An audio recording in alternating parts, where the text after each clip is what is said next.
Okay, we are live, and tonight, or I should say, a couple episodes ago, we had Park Stevenson on and Victor Vescovo to talk about the shipwreck of the USS Johnston. Kind of branched off into the Titanic a little bit, but a lot of viewers, subscribers said that they really enjoyed the shipwreck conversations. So we are going to get into that a little bit more tonight. I hope you, if you like shipwrecks, I think you're really going to like this one, because we've got Richie Kohler is going to join us tonight. You may recognize him as one of the deep sea detectives from the History Channel, and he is going to kind of give us a little bit of the background story behind his discovery, or I should say identification of the German sub, the U-869. So I'm thrilled to have him on. First and foremost, though, let me introduce some of the other guys.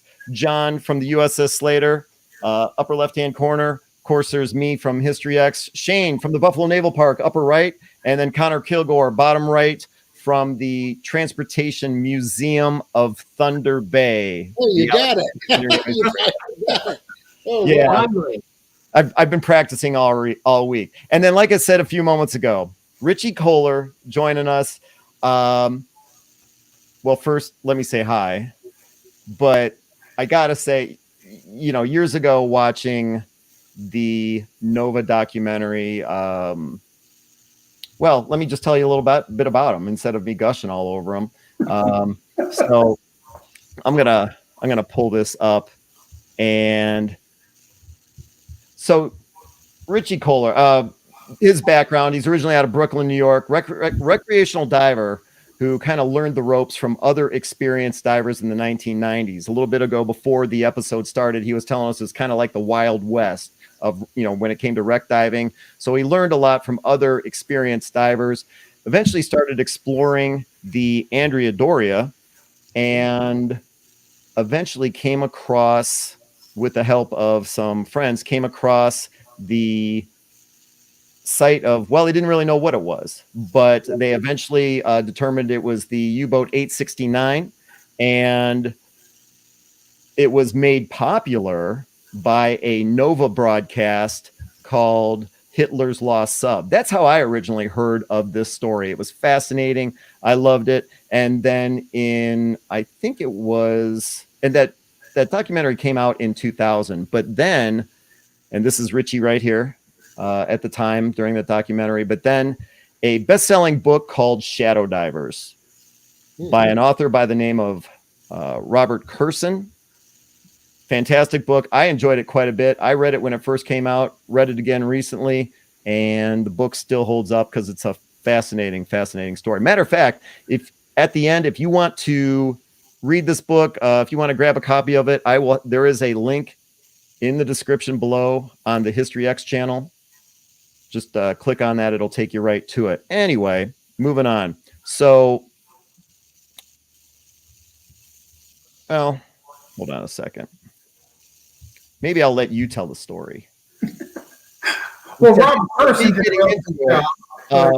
you know, instead of me getting into it and just getting, you know, I'm just thrilled to have you here. First of all, you know, if you ever said I would have been talking to Richie Kohler from the History Channel, I was like, why would that ever be possible? So thank you for joining us. No, I'm a pleasure to be here. You know, it's listening to you tell my story, so to speak. It makes me not only reminisce, but it's been a wild and crazy ride that literally started with the discovery of this unknown shipwreck, which at first, when it was discovered in 1991 by Captain Bill Nagel and the crew of the Seeker, that boat that's on screen right now, everybody on board were amateur divers. They were plumbers, electricians, mostly blue-collar guys that worked a regular job 9 to 5, and on the weekend would pack a lunch and go out on boats just like this to go out into the Atlantic Ocean and dive shipwrecks. A select few would plunk their money down on gambles to go out and find virgin shipwrecks. And I wasn't on that Labor Day trip when the Seeker went out with a full crew to go out and look at an unknown mark or a target on the bottom. Sometimes these things are just rocks. Sometimes they're old barges. But in the Labor Day of 1991, they stumbled on what was arguably the remains of a World War II shipwreck. Because it was so deep and the conditions turbid and they couldn't see much, there was a little bit of an argument. Some people thought it might have been a barge. But one person, John Chatterton, had seen what he believed to be an angled hatch. And although his brain was numb with narcosis, that's John right there, he thought he saw a torpedo inside it. Now, when they came back, the first thing they did was they started looking in a lot of the dive books and guidebooks and historical references to shipwrecks off the coast of New Jersey. And there was no submarine lost in this area. So what John had seen, a lot of people ridiculed. It would be the second trip out to this wreck site when two things would happen. The first would be that the visibility was a little bit better, and John was able to confirm it was absolutely a submarine. Its nationality unknown, but tragically, the shipwreck took the first of what would be 3 lives over the 6 years it took us to identify it.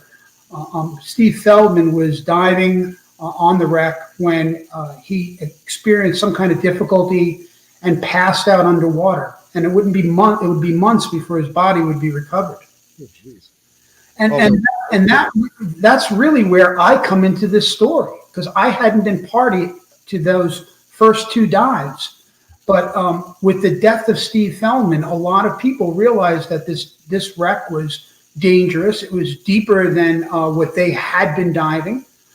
This was a time when technology was pretty much unchanged from when Jacques Cousteau introduced us to scuba diving. Everybody was breathing air. They were just using scuba tanks on their back. There were no diving computers. There was no mixed gases. There was nothing that we use today that would have made these dives any safer. And so I got a call from one of the members of the crew that said, "Hey, we're going back out to this mystery submarine. Would you like to come?" And I said, "Yeah, I mean, this is the kind of thing I lived for at that point." And how old were you at the time? I was just about 30 years old, just 29 years old. And you'd been diving since you were a teenager? Yeah. As a matter of fact, before that, when I was 9 years old, my dad introduced me to scuba diving in the beautiful waters of Brooklyn, New York, which is where we lived at the time. But, you know, one of the things that's kind of humorous about this adventure is that, you know, at the same time the Apollo space program was going off, Neil Armstrong's walking on the moon, my dad took scuba diving lessons, brought me with him, and I sat at the edge of the pool. And for this little kid from Brooklyn, as I watched my dad disappear beneath the surface of the pool, pulling that double hose regulator over his head, it wasn't hard for me to imagine, you know, that he was like an astronaut. And so I realized at a young age, I may never become an astronaut, but I could become an aquanaut. And so my dad has always been the kind of father that enabled his children to do things, to touch things, to try things, whether it was a chainsaw or a shotgun, skill saw, working, driving motorcycles, whatever it was, he enabled us. And so he strapped that tank on me when I was 9 years old and tied a rope around my back and allowed me to go right off the back of our family boat in the harbor, literally at the dock. And that was my first exposure at 9 years old to scuba diving. At 15 years old, I was now old enough to become certified, and I've been diving literally, with the exception of 2 years when I had some family issues going on. I've been diving every year ever since. Now, like I said earlier, you know, I've known about the documentary a long time. I've watched other videos on YouTube. Of course, I've read the book Shadow Divers. In a lot of the other videos that I've watched that involve you, some of them are diving channels. Obviously, none of us are divers, so we're not going to ask you about the technical aspects of diving, things like trimix, that type of thing. But you do mention quite a bit that you were kind of brought into this group of divers that were doing things that, I don't want to be too dramatic and say, well, it'd never been done before, but it wasn't common practice. Is that fair to say? That is very fair to say. So in 1980, I graduated high school. I moved back to New York, the New York area, and I fell in with a group of older fellows. So most of them were married, had children. A few of them were Vietnam vets, and they were doing dives that were way outside of the limit of sport diving. These were dives that were giving them the nickname the thugs or the crazies, because when dive boats would go out, these guys wanted to stay down longer or go deeper. And to give you an idea, at that time, the sport diving limit in 1980, which was widely accepted, was 130 feet. And this group was regularly diving deeper than 200 feet. And the problem when you go deeper and breathe air is that you suffer something called narcosis, which is a debilitating effect that basically is akin to getting drunk. And as you can probably imagine, when you've got a finite breathing supply and you're weaving yourself into broken ships, traveling inside them at great depth with, again, the clock ticking, being drunk's not a good idea. But yet, with experience and patience and working your way up to it, these guys took me under their wing. They taught me how to use more advanced equipment, like you're looking at in these pictures, dry suits rather than wetsuits. So we were adapting commercial technology and commercial diving equipment for sport diving. And we operated as a team. And so although they were nicknamed the crazies or the thugs, we eventually adapted a much more respectable name, which was the Atlantic Wreck Divers. And, you know, when you say to yourself, or when people question me and say, well, why were you going deep? Well, the reality is that a lot of the shipwrecks that had been located off the New York and New Jersey shore in the 70s had already been dived extensively by the early divers in the 60s and 70s. So for us to find prized artifacts like ship's bells or portholes or crockery, we had to go further afield. We actually had to go further offshore and deeper.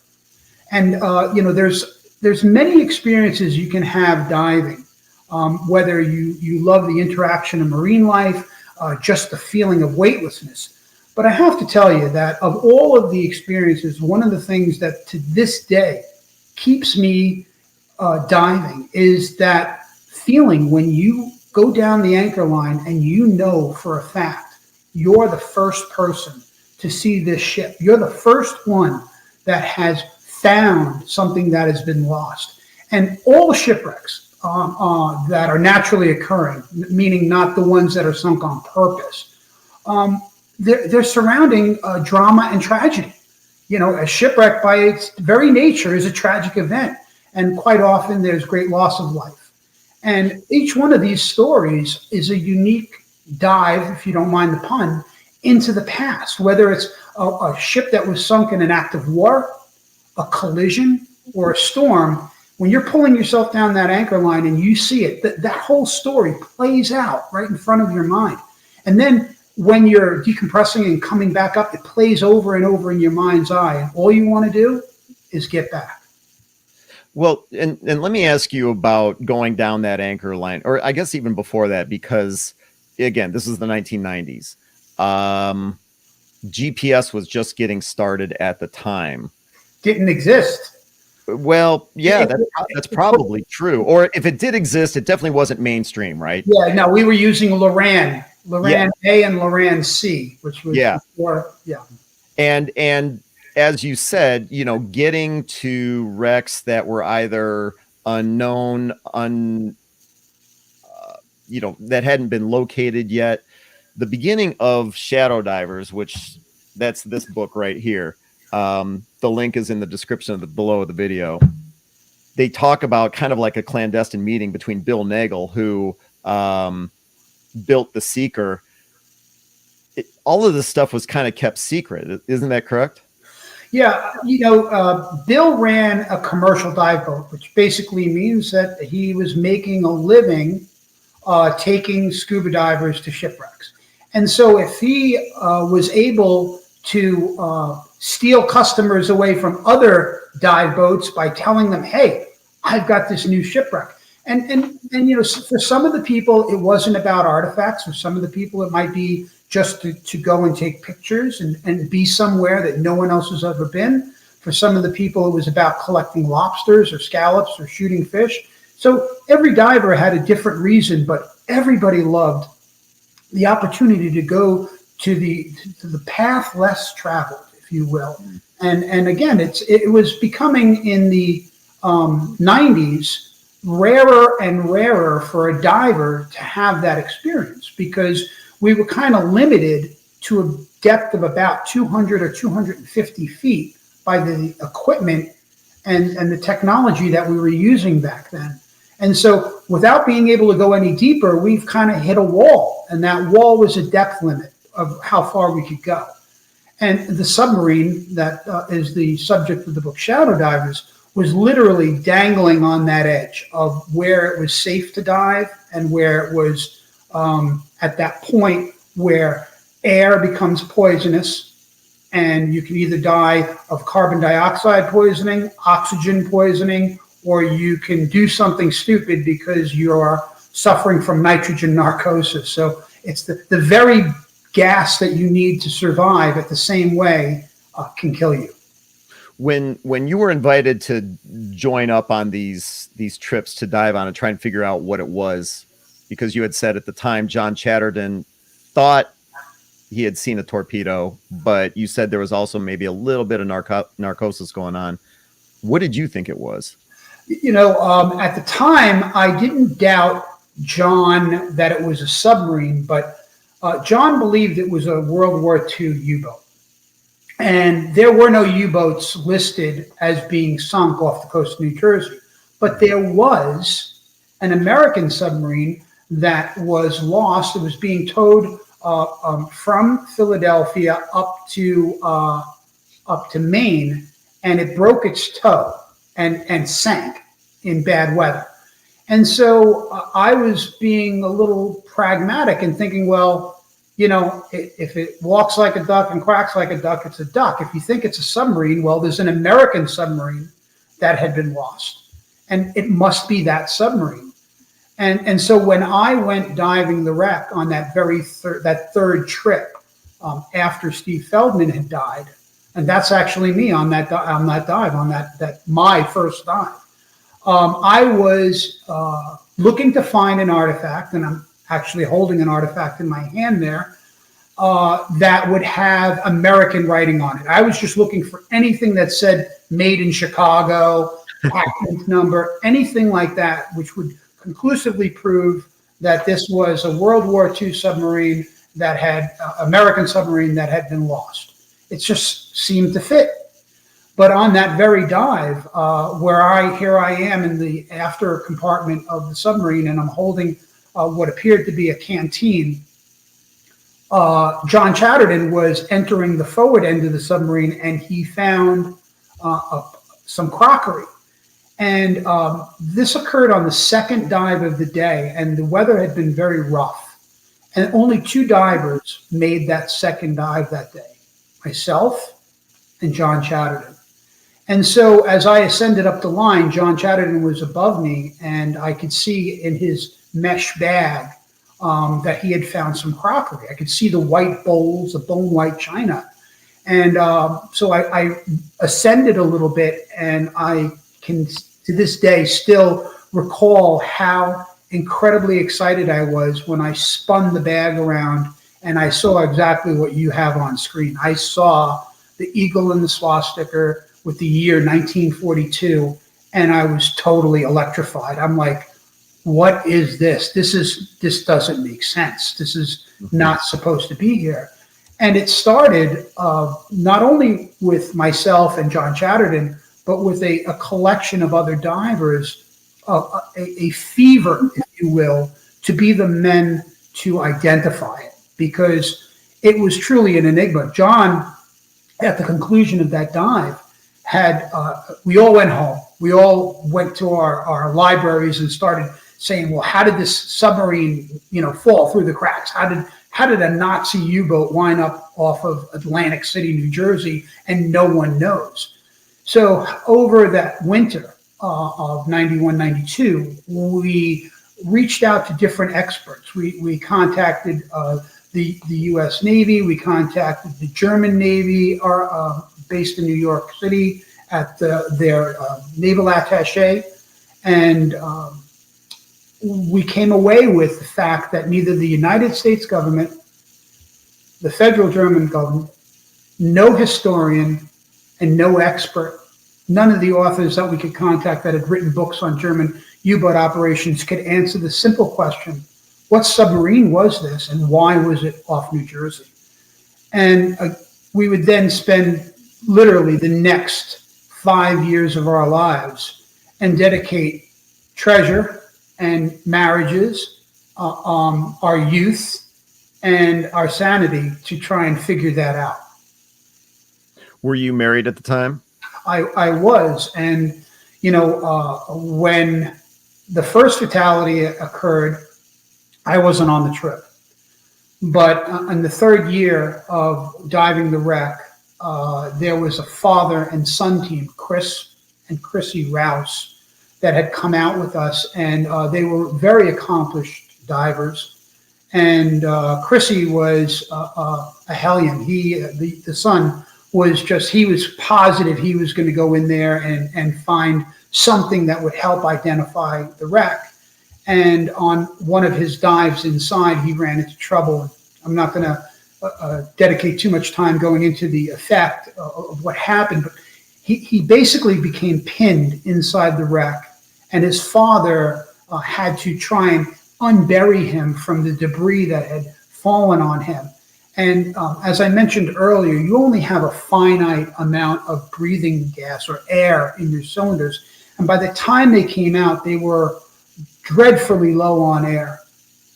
And they had more complications. They lost the line, the anchor line, and they tried to make a free ascent. And it was just one bad thing after another happened to them until finally they made a decision to come to the surface. And as many of your viewers who may know something about scuba diving, you can't simply just come to the surface at these depths. You have to do something called decompression.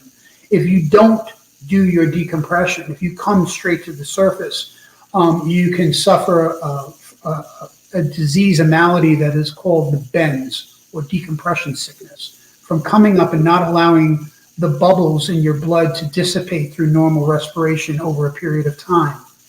And so the Rouses came right to the surface.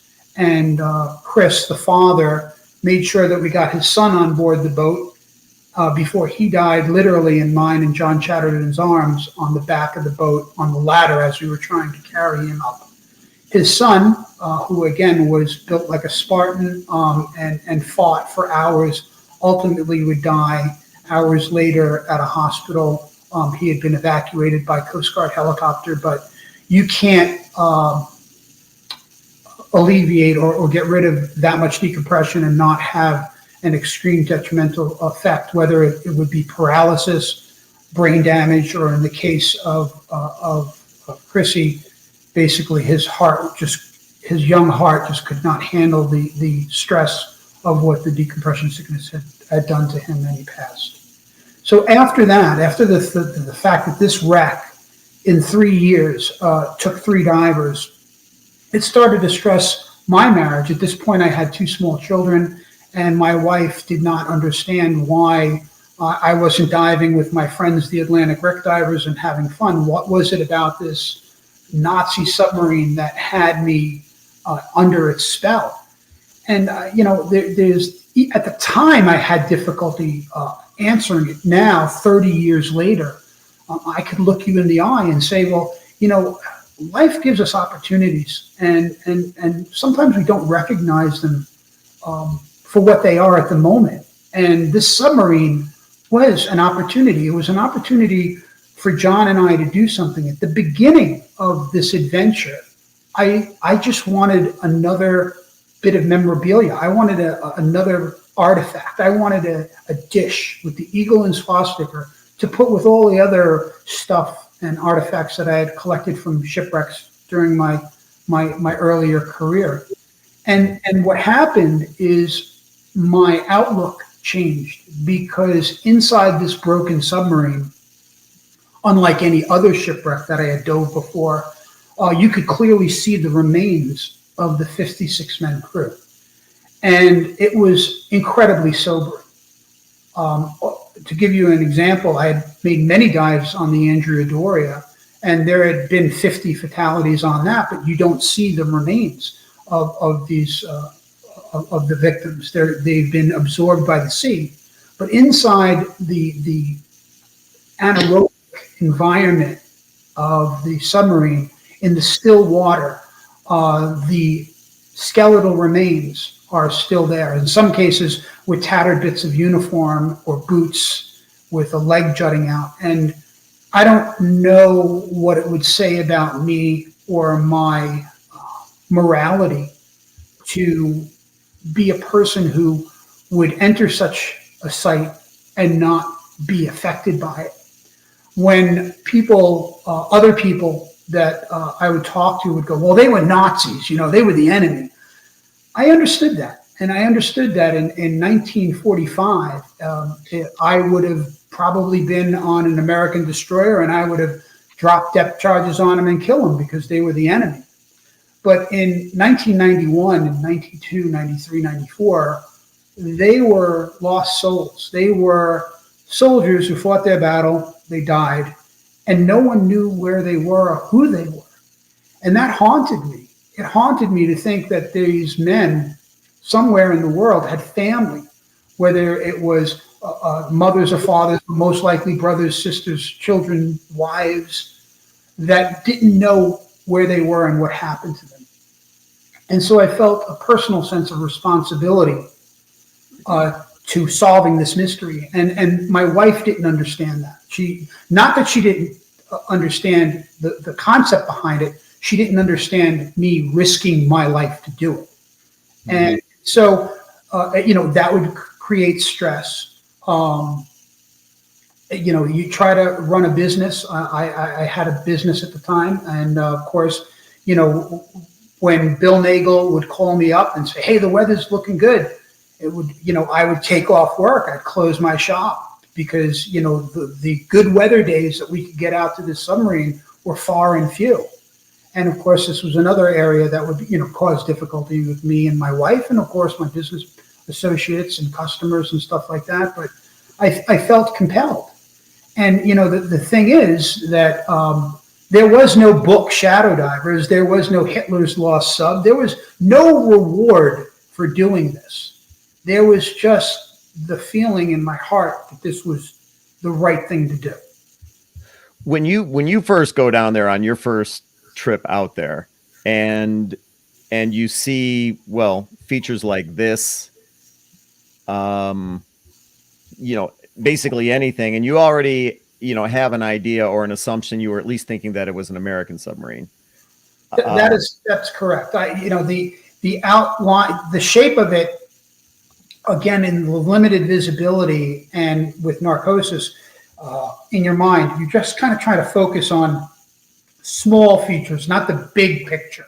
Mm-hmm. The big picture you put together over a series of dives, or you do it by collecting photographs like the ones you're showing right now. You take these photographs and you kind of piece them together, and then you compare them to historic photographs. But at the time that you're diving, and this is even evident today, we go into the water with preconceived notions, and we are hoping that our assumptions are correct.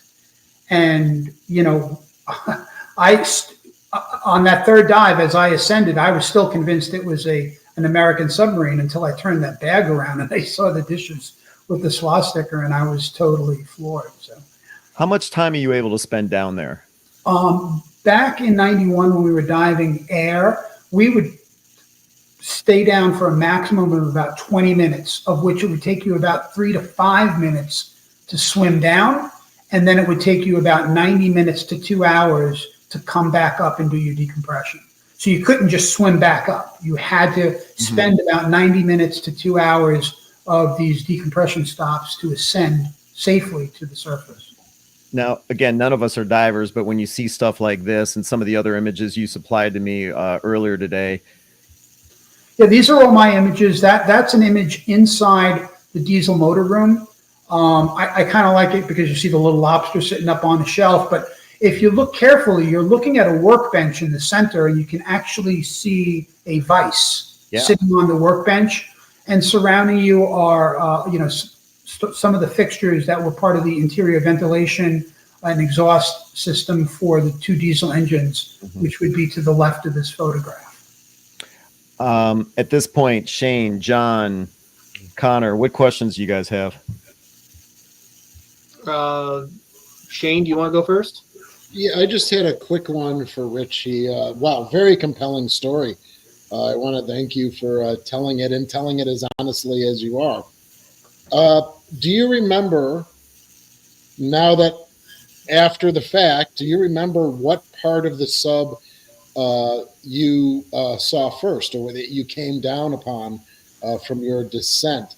I can, and it's an iconic image. Unfortunately, I don't believe you have one. I'm going to give it to you, but there was aft of the conning tower, or the central, the control room area where the periscopes are. You can see that item sticking up right behind the brake. That was the mount for the 37 millimeter anti-aircraft gun, and we were tied in, the anchor, if you will, was tied into that high point on the wreck. When we're tying in the boat to the shipwreck, we always seek out the highest point. And as you can see, right after the breakage, to the right of the control room, the damaged control room, you see this little Eiffel Tower looking device sticking up. Well, that was the mount for this 37 millimeter gun. And I came down and I looked at it, and again, at the time, I didn't know what it was. I had only dove one other German U-boat before, and that was a Type 7 that was off North Carolina. It doesn't look anything like this. Yes, it's a submarine, but the features are totally different. So I remember seeing all of these objects and committing them to memory. And as I mentioned earlier, one of the key points is to come away with photographs or video and then compare it to historical or construction photos. And that's how you can help make an ID of a shipwreck by its type or style. John, did you have a question? Yes, but I'm going to wait until later because we'll probably answer it. All right. I've got a question A question. What's that? Connor had a question, I think, right? Go for it, No, Connor. no, it's okay. I'm in the same boat as John. I think I'll wait till later to see if he actually answers it before I ask. So you guys have been going down there. You're bringing back plates. You're bringing back items. You're bringing back stories. And how long until the word really gets out that you guys are onto something? Well, actually, the word got out immediately after that third trip. When John Chatterton surfaced with the dishes, the boat's owner, Bill Nagel, called the Star Ledger, which is one of the largest newspapers in New Jersey, and told them that he had located a Nazi submarine. And the reason why he did this was multifold. He did it because, number one, he knew that other boat captains were going to be coming out to the wreck because the word got out after the second trip, and there was a diving fatality when Stephen Feldman died. And so now the word was out that he had found a submarine. And as I mentioned earlier, it was a competitive business running a dive boat. You wanted to have people coming on your boat the same way that any other business wants to, get all the patrons they can. And so he wanted to make sure that the word was out Bill Nagel and the Seeker identified this as a Nazi U-boat. And none of us were prepared for the response. It must have been a slow news day because it made the front page of the Star Ledger. All of a sudden, area newscasters came down, and Bill and John were on the local news that night. And, they stayed in touch with us for a few months, but when no answer or no identity was forthcoming, their attention waned. But they kind of stayed in touch with us as the years went by. And of course, one of the things that we did was, we would reach out. When I say we, I mean primarily myself and John Chatterton, but there was a number of other people that did a lot of the groundwork, meaning going down to the National Archives, contacting historians, going to the U-505 Museum, a German U-boat that's in Chicago, Illinois, and looking at it to learn more about German U-boats. One of my contributions was to reach out to the Ministry of Defense in Scotland Yard concerning German radio transmissions. This was one of the things that we were trying to figure out was, how did a U-boat get all the way to America and no one knows that? And we had been told by other historians and archivists / experts that the Ministry of Defense in Scotland Yard basically holds all of the English records of their enigma decrypts, basically eavesdropping and decrypting German radio messages. And so I became friends with a curator there, a gentleman named Robert Kopic. And you realize this was before the internet, boys. We were operating with fax machines and letters. My first contact to Robert Kopic was a letter in the mail. And then he mailed me back.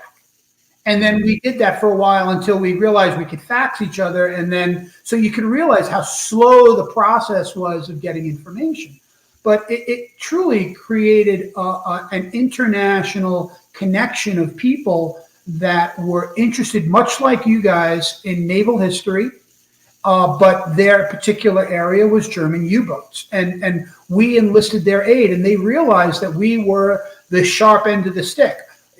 Every one of them said the same thing to us. The answer's on the U-boat. Go find it. They pointed us in different directions and different ways. Some helped us. Some didn't bear any fruit. But, one of the things about it that, jokingly makes us detectives was the fact that we had to keep narrowing down the field. I'm sure you guys have played that game called Clue, where you've got to, check off all of the different things. Well, that's what we were doing. We were playing Clue. We were going to the wreck, finding items, finding objects, taking measurements, coming back, and using that to eliminate the possibilities of which submarine this could be. And as people who've read the book understand about the difficulty of going 60 miles offshore and 230 feet down, there were some seasons we only got 3 days out on the wreck. That's it. 3 days of a year. And so you had to make that happen. You had to make it count. And then you would come back and you would do your research and follow up with that. And so in the end, prior to actually finding a tag which identified the wreck, we had narrowed it down to 3 possibilities. It could only be one of these 3 U-boats. And that was based on information and data that we collected from the submarine. Well, and let me jump to that, because what a lot of people say one of the more interesting parts of the story, I consider it actually one of the creepier parts of the story, because now you've got, this is the handle of, I think it's more like a steak knife. This is the handle of a steak knife with a sailor's name carved into it. And now all of a sudden you've got not just an item like a plate, but you actually have an item with a name in there. And as soon as this was brought out in the the Nova documentary, it kind of like, I mean, I don't want to be overly dramatic, but it gives you chills because now all of a sudden here's a name. And when you, was it you or John that discovered the knife?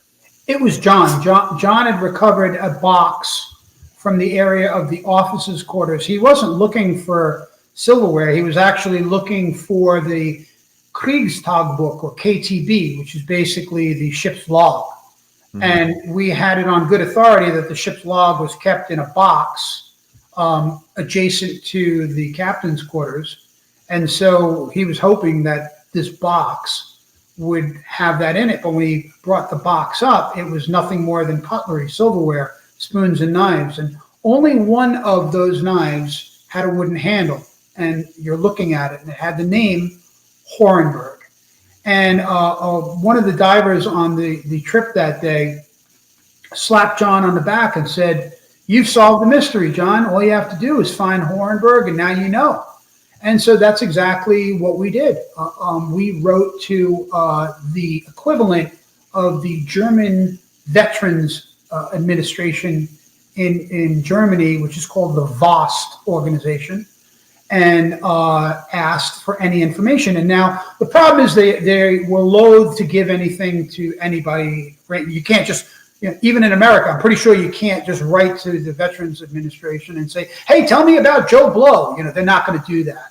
So we had to enlist a little bit of aid from other archivists and historians that had some credibility. And then we were able to find out that there was only one German sailor, that Horenberg is a very uncommon name.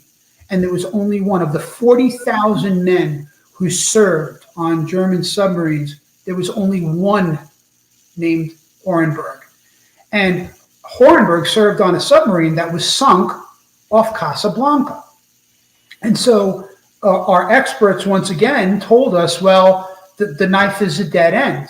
Maybe somebody stole the knife. Maybe at one point Horenberg was on this submarine.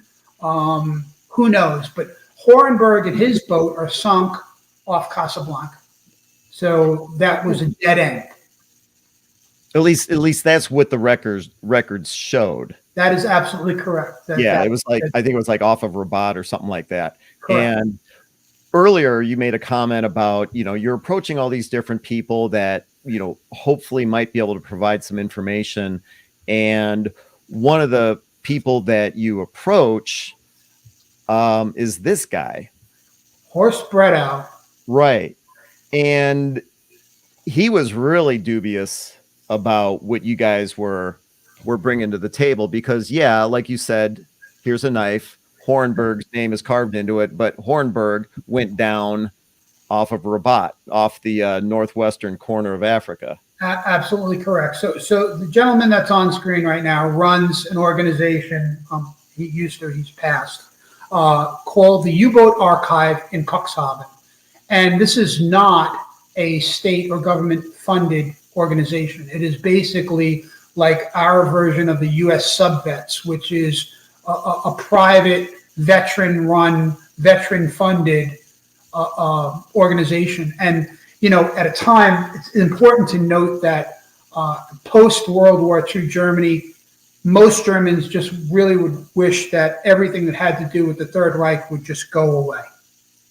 And yet, Horst Bredow, who was a young man who survived, felt compelled to keep the memory of the U-boat Farron, the sailors, alive. And he created this repository for everything U-boat. And it's not just artifacts. Artifacts are a very small part of it. As you can see behind him, it's reams and reams of paper. It is logs. It is photographs. It is personal stories. It is diaries. It is some of the personal photographs that sailors took and sent home to their families, and then the families don't know what to do with them. And so he has collected them, and he's collected all of these images. And as you correctly said, when we told him about the knife, he said the knife is a dead end. The knife is not, Horenberg isn't on that submarine. Horenberg is off North Africa. And so you have to go back to the wreck. And that's exactly how you put it. You have to go back to the wreck. And that's exactly what we did. Was he supportive or was he kind of a jerk? He was supportive, but and I can forgive his. I don't want to say indifference, but you have to realize that it's going to sound crazy, but you mention U-boats, and all of a sudden the nuts come out of the. I don't know what it is about German submarines, but it just brings out a lot of crazy people. And what I mean by that is you've got people that are convinced that Hitler escaped to South America, that Nazi U-boats were loaded with gold and priceless art, and every U-boat is filled with gold, and it's just craziness. And I think that you guys have a great appreciation for military operations and the understanding of that. And that's not to say that submarines didn't transport gold here or there, but there are people that believe every time a submarine's found that it was carrying Hitler and gold. And believe it or not, we actually thought that too at the beginning, because it's like, hey, here's a submarine that nobody can explain. So we went through that little phase, and Horst Bredow had to deal with that on a regular basis. He had to deal with crazy people pestering him or calling up with phantom U-boat stories. And so until we were able to literally show him video, which we did, and bring artifacts to him from the U-boat itself, then he realized that, hey, these guys really do have a mystery, and he did everything he could to assist us. But as John so eloquently says in the book Shadow Divers, he had spent a week in Germany and met with Horst Bredow. I could not accompany him on that first trip. And Horst Bredow slid across the table a piece of paper with the number of 5 different U-boats. And he said, it has to be one of these U-boats. John looked at the list, and he wrote me a postcard and sent it to me from Germany. I still have it to this day. And it says, we know more about our U-boat than they do. Because it couldn't possibly have been any of the U-boats that Horst Bredow had said it was. Because at the time, was it these U-boats here that were identified as wrecks off the coast? He was believing it was one of the U-boats that had been lost and sunk off America, but that the U.S. Navy had made a mistake of its location by hundreds of miles. Got it. Okay. Because that made a better, simpler answer. Kind of like the way I approached it, and I said, hey, look, there's an American submarine in the area. It must be an American submarine.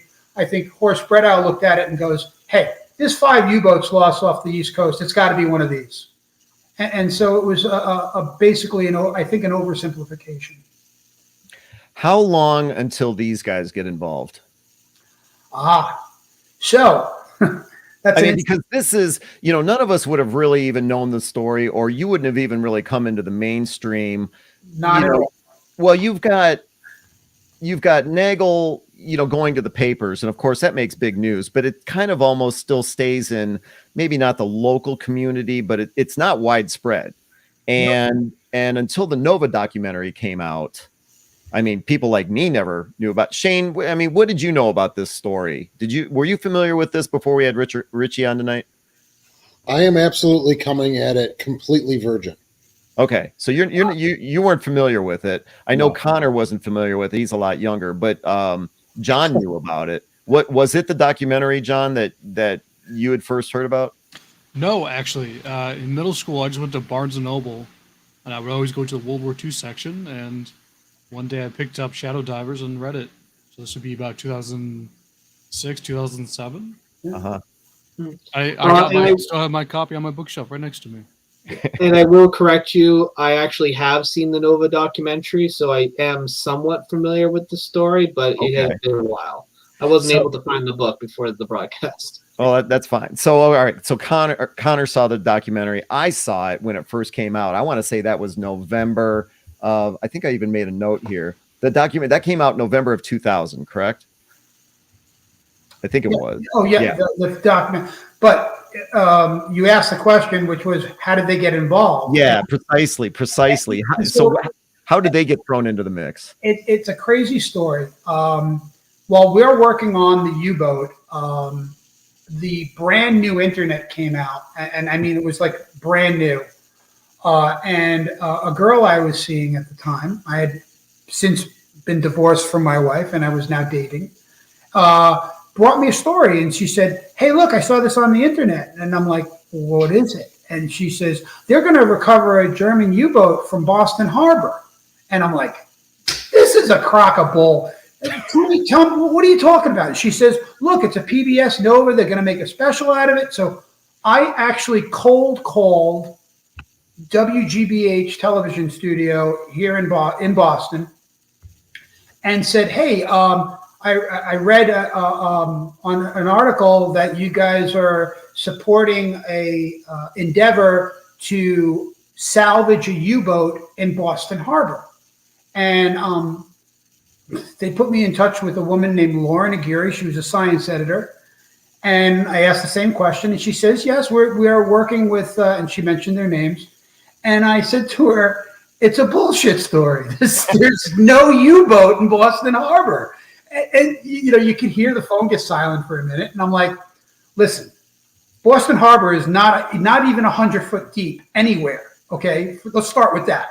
And if you think a German U-boat would actually come into Boston Harbor and then be sunk or scuttle itself, and nobody would know about it except these guys, and let's just say your story is true, do you really think the German government is going to allow someone to pick up a war grave, scrape out the German sailors, and make a museum out of it?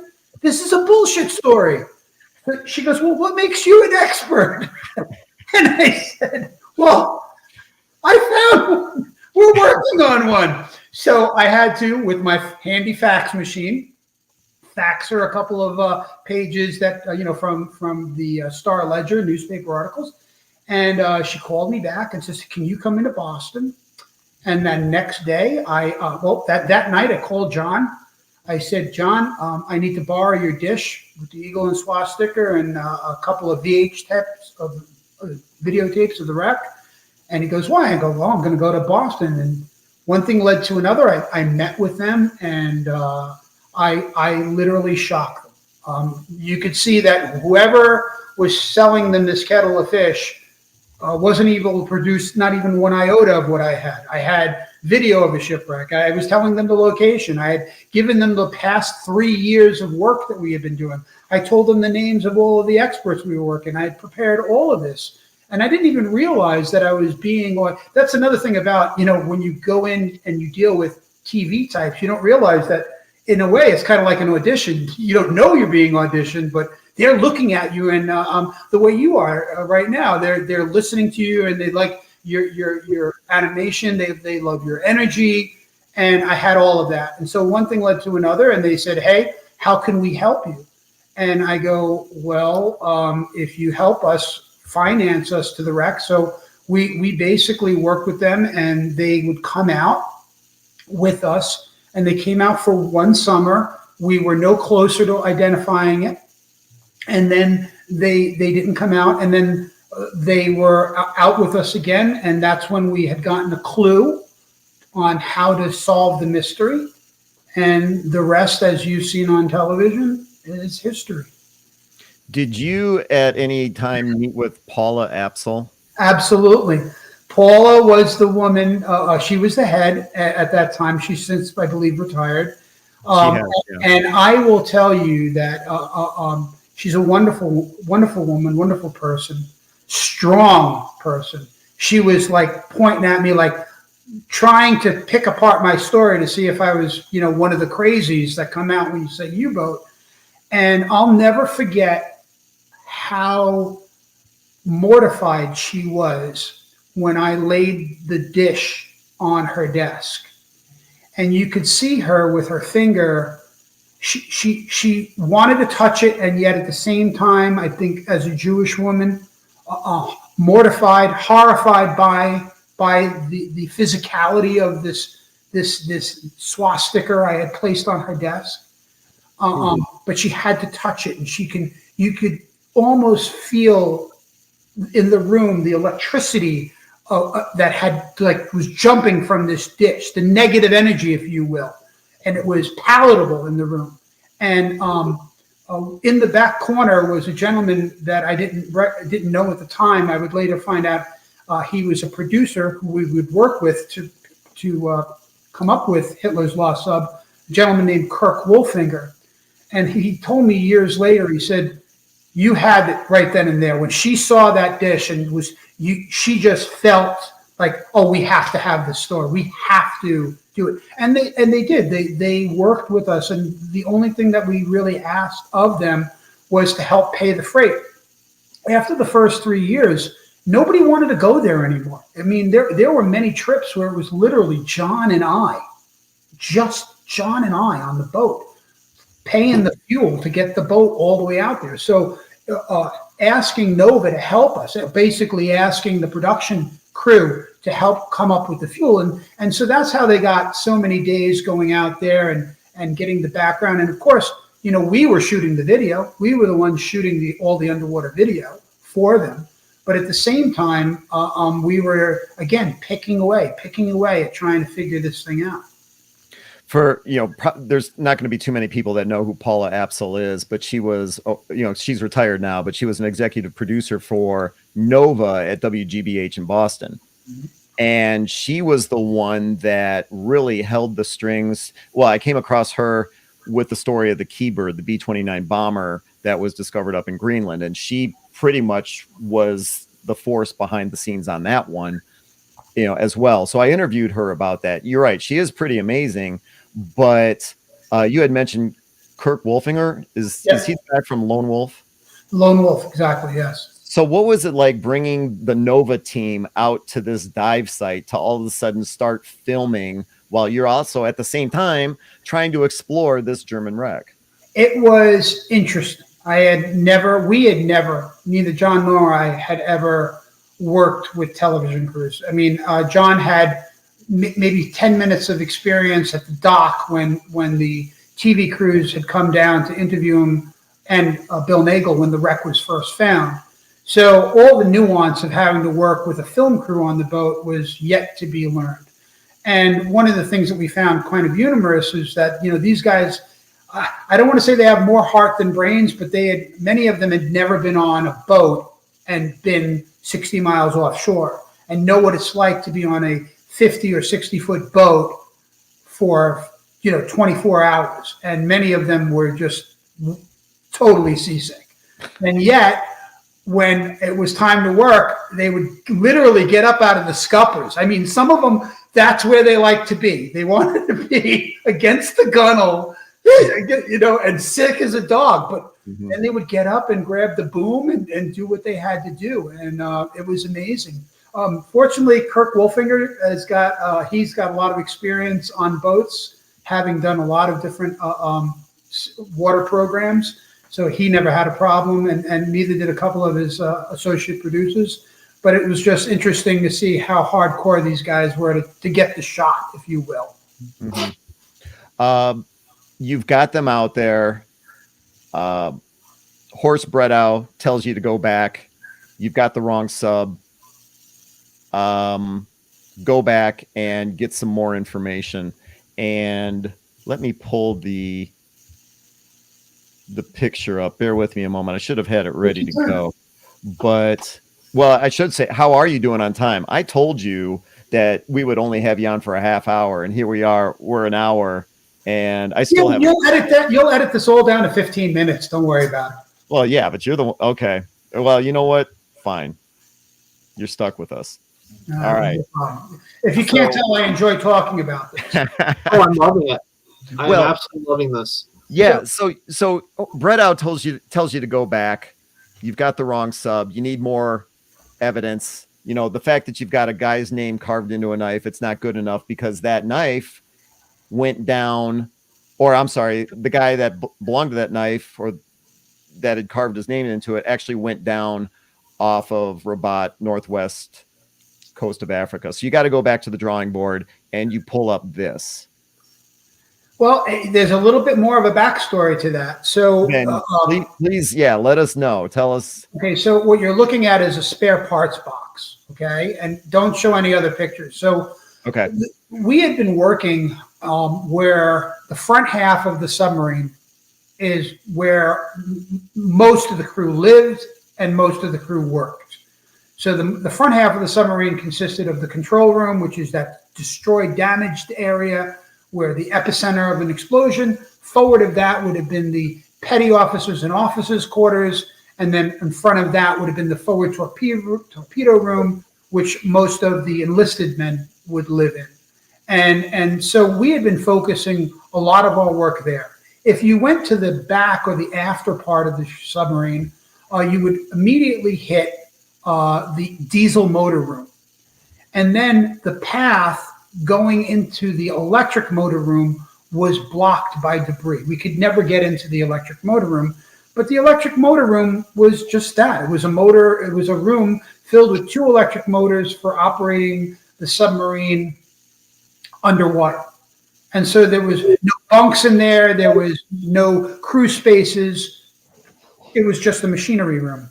So we didn't really want to get in there for any reason. We didn't think that there was any reason to get in there. And then when we were on a winter trying to go back and see what is it we're missing, I was thumbing through one of my many books on U-boats. And the matter of fact, the book is a book by Hank Keats, and it's called U-Boats.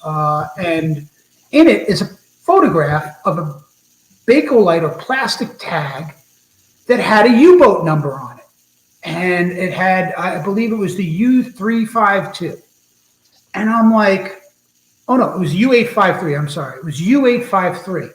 And I'm like, wow, if we found that, that'd be awesome. So I call the author of the book, Hank Keats. And I'm like, Hank, where does this tag come from? I know it's from the U-853, which is a German submarine sunk off Rhode Island, but whose picture is that? Where did this come from? And he says, well, there's this guy, Billy Palmer. I go, I know Billy Palmer. He goes, yeah, Billy Palmer got it. Hang up on Keats. I call up Billy Palmer. I'm like, Billy, where did you get this tag? He goes, what tag? I'm like, in Hank Keats' book, there's a tag. It says U-853. Where did you find it? He goes, oh, in the electric motor room. There's dozens of them. I'm like, what do you mean there's dozens of them? He goes, well, on all of these boxes of spare parts, there would be the U-boat number and also what was in the box. And so now I'm questioning, I'm like, well, why would they put the U-boat number on a spare parts box? He goes, well, because when they would return from a cruise and they had used parts, the chief engineer would then send the boxes off to be refilled with bushings, bearings, wire, whatever, fuses, whatever it was that they need. And then being German, that box had a number 37, and it had to go back on board the ship in exactly the right location. So all of these boxes were on a master sheet for the chief engineer so that if he needed a fuse, he knew exactly what box, where the box was stored, and that's why they had these tags. And so I'm like, God damn it. I call up Chatterton, and a plan is now hatched. We've got to get into the electric motor room. Well, easier said than done. There was a reason why we hadn't gotten into the electric motor room before, and that's because it was being blocked by the escape trunk that used to sit in between the 2 engines. And I think I gave you a photograph of the 2 engines, and you could actually see this huge trunk that at one point was between the 2 engines. And we used a crowbar to pry it out of the way, and we think, all right, now the path is clear. We can now get into the electric motor room. But is it this one? Nope. It's just a picture of. Nope, not that one. Not that one. All right, I'll keep looking for it. Yeah, go ahead.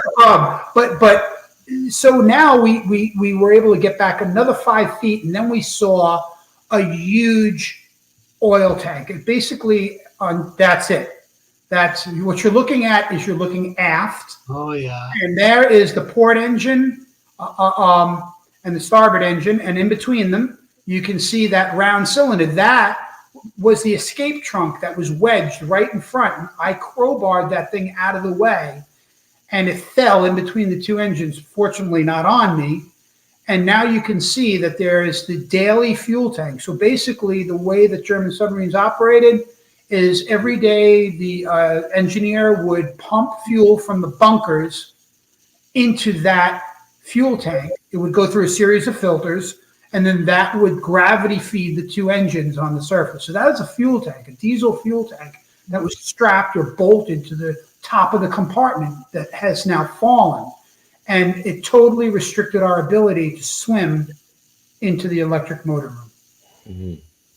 So that's where John came up with this crazy plan to take off his tanks, to swim over the obstruction and get into the electric motor room and recover a box like the one that I was holding. And that box now had on it a small tag, and that tag positively identified the submarine as the U-869. That tag also disproved, and you can see it right there, we just cleaned it with our fingers, that the U-boat was not sunk off North Africa, but that it had, and in effect, come to New York. And it was only after putting things together that we were able to realize that U-869 and Commander Neuerberg missed the radio signal ordering them to go to North Africa. He was originally ordered to operate off of New York and New Jersey, but he had taken so much time transiting around the Faroes, avoiding enemy air patrols and offensive hunter-killer groups, that he burned too much fuel in the eyes of the German High Command. So they sent a radio message, which was never acknowledged. And this is the kind of information that I was able to glean from working with Robert Kopic over at the Ministry of Defense. This information didn't exist in the United States. It was only being held at the Ministry of Defense, basically of their Enigma decrypts. And so all of a sudden the story just fell into place. And, you know, of course, Paula was ecstatic because almost on camera, we identified the submarine. And now we could be 100% proof positive when we would knock on someone's door and not tell them what they knew. They knew that in 1945, their father, their brother, their husband did not come home. What we were able to do was we were able to tell them what had happened to them, where they fell, and that the people that founded them treated them and their camaraden with respect. Now, Hey, Richie? yeah, go ahead, Shane. Go ahead. Sorry.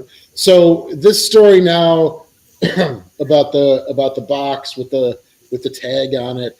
How did, if I said it, I'm sorry. How long was this after the initial discovery? Almost 6 years. 6 years. Astounding. Yeah. Wow. And It took us longer to identify the submarine than it took the America to fight World War II. You know, you're holding the box here. You clean off the tag. Horst Bredow tells you it can't be the 869 because it's supposed to be, you know, off of Africa. So when you've got the box and you clean off the tag, was that a reenactment for the documentary? Oh, no.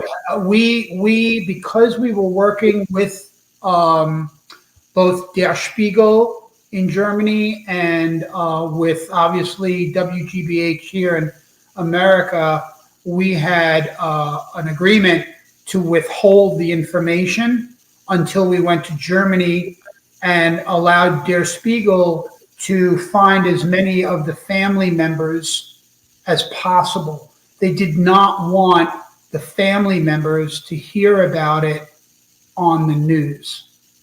They wanted them to be notified by Der Spiegel, and then if they were willing, then to be interviewed or meet the divers. And so obviously Horst Bredow fell into that too. He had no idea. And so his moment that he says it cannot be, that's a real TV moment, brother. Mm-hmm. And just because I get curious about this stuff, and maybe because I tend to hold a grudge from time to time. What were you thinking when all of a sudden on the boat you clean off the tag, and in this picture here you see 869? Are you going, hell yeah, in your face? Or it was actually a lot more, I think, anticlimactic. The way that I found out what it said was John and I were decompressing, and we were at about 30 feet, and we had sent that box up in a bag with another dive team on a lift bag, like a balloon. So it floated up. So basically, those guys on the boat took the bag and they opened the bag and they looked at it, and basically the shot that you're looking at is exactly what they saw. And so one of our dive team, a gentleman named Will Macbeth, swam down to us while we're decompressing, and on a slate he had written, "The U-Who now has a name. It's U-869." And I can remember just looking at John, looking at Will, and John and I just looked at each other and we shook our hands. It's like, we're done. We did it. There was no back slaps. It was a sense of relief. We had narrowed it down to 3 U-boats, of which U-869 was one, unlikely, but one. And so we had 3 chances of which one it would be. And it was nice, because one of the things I had made a commitment was never to go, even if Nova wanted us to do it. I could never sit in the living room of a family member and go, I'm pretty sure I found your brother's boat. It had to be proof positive. You can't just go into someone's home and not be 100% proof positive. You can't do that, because what happens when it's wrong? I mean, we do a lot of work nowadays helping recover lost American airmen, and we never talk about the airplane, the crew, the names ever. The government does that. They get the right to contact the family. So, in that same way, back then, I knew that if we never, ever found those tags, I would never go to anyone's house and say, hey, I found your brother or your father. Who do you work with? Just on a side note, who do you work with, or what group you're with that recovers the lost airmen? And we've been, working on projects. I'm not at liberty to go into what projects because they're still ongoing, but in the South Pacific. So. Got it. Okay. And then, what was the name of the company again, or the group? The DPAA, I believe is yeah. Sorry, it cut out for me. So, yeah. So you've got the tech cleaned off. It's the 869. You go back to Germany and you meet up with Horst Bredow. And I found this picture. Is this when you were presenting it to him? That is correct. You can see that we actually have the box, the tag. We have one of the artifacts, that white piece of aluminum is a schematic for the interior ventilation system of the submarine. And in one corner, it said Type 9C, and then it said Deschemeg Bremen. And that was another artifact that helped us narrow down the field. It told us that submarine was built at the Deschemeg factory in Bremen, Germany. And so, again, it narrowed down the field to only U-boats that meet our criteria that had been built by that factory. Who else is in here in the picture with you? I see John Chatterton, and I see you, and I see Horst. Who are the other 2 guys? Standing directly next to me is Kirk Wolfinger. Oh, that's Kirk. Oh, okay. That's Kirk Wolfinger. Uh-huh. And right behind Horst Bredow is Rush Denoyer, who was the writer, and basically, he pretty much was the producer behind the majority, the genius, if you will, of telling the story and dealing with Paula and making the story what Paula would call a nova. It had to be a nova, meaning it had to have science. And I'm sure if you watch the program, you realize that Nova is not your average documentary. It is truly an educational program where, you know, the viewer is going to learn not only about the technology of submarines, but about diving, about acoustics for echo sounding, depth chart, whatever the subject matter is. There's a scientific aspect to it that is fully covered. Mm-hmm. I wanna ask you about artifact recovery, the controversy when it comes to artifact recovery. But before I do, I want to give Shane and Connor a chance to hit you with some more questions. Okay. Well, I want to ask, you had initially expressed a belief that it could have been an American submarine. What submarine was that, and has that one been found since, or is that one still missing? Nope, it was found. The name's escaping me right now. It'll, of course, come back to me 30 years ago, by the way. Yeah. It was an American submarine that was being towed and wound up being located by members of the Atlantic wreck divers of all. They found it off of a Spikefish. It was the USS Spikefish, and it's located off of eastern Long Island, New York. Roughly about 60 miles, maybe, as the crow flies from this U-boat.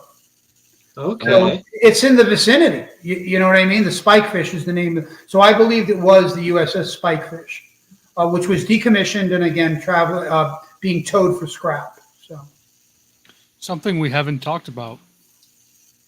What's that? How was U-853 sunk?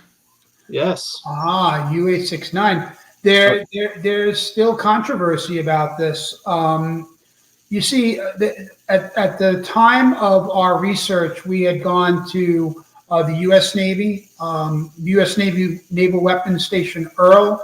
We went to the Philadelphia Navy Yard. We also went down to Carter-Rock Explosives down in, I think it's Maryland, and showed them, video of the wreck showed them. And they were the ones that said that the damage that we're seeing here is commensurate with a torpedo. And that the amount of damage, how the submarine's been eviscerated, how the conning tower is laying on its side, to them, it seemed like it was a torpedo. So somebody came up with the idea, again, you know, John and I are not engineers. We're not explosive experts, we're divers. And so one of the people at, I think it was Naval Weapons Earl, had mentioned to us that a number of U.S. submarines had combated circular run torpedoes, and that one of them, the USS Tang, had sunk, but because of its own torpedo in the Formosa Strait. And so we're like, well, you know, if you're telling us this looks like torpedo damage, then that's it. And so that was the working theory for many years. And then somebody came forward and said that the wreck had been depth charged by a U.S. Coast Guard cutter and an American destroyer in late February or March 1945. So we interviewed Captain Judson, who is the captain of the U.S. Navy ship, and he said that yes, they did depth charge target, but it acted like a wreck. And when I asked him, well, what does that mean? He says, well, it didn't move, and there was no preponderance of debris, no oil came up. And so the area of discrepancy is, how do you blow a submarine in half and nothing comes up? So, you know, John Chatterton and I seem to believe that the submarine may have already been dead, filled with water. Everything that would have floated away. The oil would have floated away, because both the Coiner, the USS Coiner, and the Crow dropped a series of depth charges, but they did not find any debris, no bodies, no wood, no oil, nothing. So with nothing coming to the surface, they declared it just a shipwreck and sailed away. And so the U.S. Coast Guard, after about, I think maybe was a few years. It was a couple of years after we had positively identified the wreck. The NOVA program had come out. Shadow divers had come out. The U.S. Coast Guard claims credit for the kill. This day, the U.S. Coast Guard claims that it killed the U-869. Despite the fact that the U.S. Navy, to this day, at least in my interviews with the captain, believed that it was a wreck. And so it's subjective. I wasn't there. I don't know. I know that there's definitely depth charge damage in the stern, where you can see that the hull is bent in and pressed down from an outward force. You can kind of see it in that drawing above the after torpedo room. You can see that it's bent in, and it's clearly depth charge damage. But the center part of the submarine is blown outward, which, again, I'm not an expert, but the experts at Carter Oxford that was more indicative of an explosion. Now another person has just come out. A gentleman named Hamilton has written a book and said that there's a possibility it was a hydrogen explosion because of built-up gases that occurred when U-boats were snorkeling, and that there's evidence of this having occurred in the English Channel with German U-boats. So now there's three different theories: whether she killed herself with her own torpedo firing it on a target, she was sunk by the Coiner and Crow, American destroyer and a Coast Guard cutter, or she blew herself up with an internal explosion and then was laying dead on the seafloor until the Coiner and Crow had ran over it as an anomaly and depth charged it. See, the thing is that they did not have movement. They just ran over a metal target and they depth charged it, which happens to a lot of shipwrecks in the littoral zone during World War II. A lot of the shipwrecks that we dive have been blown to pieces because they weren't taking any chances. So I don't have the answer. That's not where my area of expertise would lay to tell you how she died. I can only tell you how we treated it and how we identified it. Well, before we logged on tonight and went live, you caught John and I and Connor kind of talking about my crazy theory. Well, the theories, because he had the action reports. What was it, from the Coiner and the Crow? So yeah, the war diaries are available, and I mean, the Coiner and the Crow were sitting outside New York City about to start a convoy on February 11th, 45, and they got called to go attack a sonar contact, and you can read all in the war diaries. They're dropping depth charges for hours on this target, and when you plot the coordinates of the Crow for 8 p.m. on the 11th, it's 12 or 15 miles away from the wreck. So my theory, and this is just rereading this book and then just coming up with this, is that this sub fired her acoustic torpedo at this convoy that was forming up. It circled back and hit the sub. They sank. And then the two destroyer escorts got the contact, went and depth charged a wreck. Because in the war diary it says, after hours of depth charge attacks, classified as non-sub, which you could say, well, they're hitting a wreck. So that's my crackpot theory right now. Who knows? It's as good as any other, my friend. Yeah. Well, I know you said a few moments ago that, these are all just theories, but, and that you're not the expert, but I can't, in this story, think of anybody else who would be more qualified to throw their opinion into the ring. So what do you think happened? Yeah, one of the things I love to say, which has been my guiding force in diving shipwrecks, is let the wreck tell you what happened. And that's whether or not I'm trying to find an artifact or an answer of the events that occurred. In this particular instance, I've dove a number of German U-boats, and I challenge you guys to look up images of other sunken U-boats, whether it's the U-853, which was depth charged constantly for 2 days. 2 days, and it's 100 feet shallower. It's in 130 foot of water. We have the life raft from conning the tower is museum. up. Its conning tower is up, and there's no massive explosion.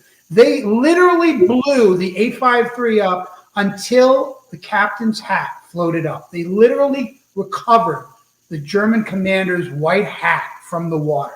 They recovered bodies. They recovered items, cloth, furniture, and still the submarine remains contiguous. It's intact. There's holes punched into it, but it's not split open like a can that somebody put in an M80 in. So, wait a second, John. Is that the U-boat that you were telling us about at the Atherton? Yes. Yeah. Yeah, we were just talking about this. Yeah, we were just talking about this a month ago. And John, you said that the Slater Museum has what from the 853? Yeah, at the museum we have the life raft, some of the debris, and the hat that floated to the surface. It's on display. But they sent a diver down, Yep. and of course the diver was crazy because there was unexploded depth charges and hedgehogs everywhere. Yep. And he recovered one body that was blocking the conning tower.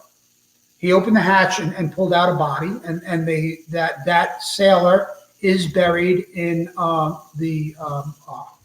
in Newport, Rhode Island, and it says Ein Bekannter, German sailor, one unknown German sailor, and that was recovered by a U.S. Navy diver. And the key here is to answer your question is that particular submarine is not blown into two pieces. And if you look at the U-701, which was sunk by aerial bomb off the Hatteras, it's remarkably intact. If you look at the U-352, which was sunk by massive depth charging, or the U-85, which was also sunk by depth charging and killed its entire crew, they're all intact. They're all one continuous submarine with small punches of depth charge damage. So I don't have an answer for you. You want me to give a theory. One of the things is that, I've always liked using experts to tell me what they think. And I'm not an explosives expert. That's why I mentioned that we went to Carderock. We went to Naval Weapons Earl. We went to Philadelphia Navy Yard. We spoke with explosives experts. They were the ones that said, this is what it looks like. And we've even had some tests done with computer modeling to say, could a depth charge create this damage? And the only way that it could happen is if the depth charge exploded inside the submarine. So because some of the framework was blasted outward. That's correct. Gotcha. One of the viewers, Divers Down, asked the question, have you been back? And of course the answer's yes, because you gave me a link to a video that you shot from 2020. That's and correct. So I'm going to let this play while I ask you to. So you're now going into the you're in the radio room, sonar room. The interior walls are all down. I'm going to duck under this harness, and that's the doorway now, leaving the officers' quarters and heading in through the galley. The reason why the film cut is because I don't film human remains. Having become really good friends with many of the families, I just do not. I edit out any human remains. Mm-hmm. And you're now in the forward torpedo room, and to your immediate right, you're looking at the remains of a torpedo. Those are pieces of linoleum that at one point lined all of the bulkheads. Linoleum. And I'm coming over, and you can see the aft end of a torpedo right there. Well, that's pretty clear. That has a hole in it? I'm sorry? And the torpedo has a hole in it? Yeah, those are rot holes. Those are just corrosion.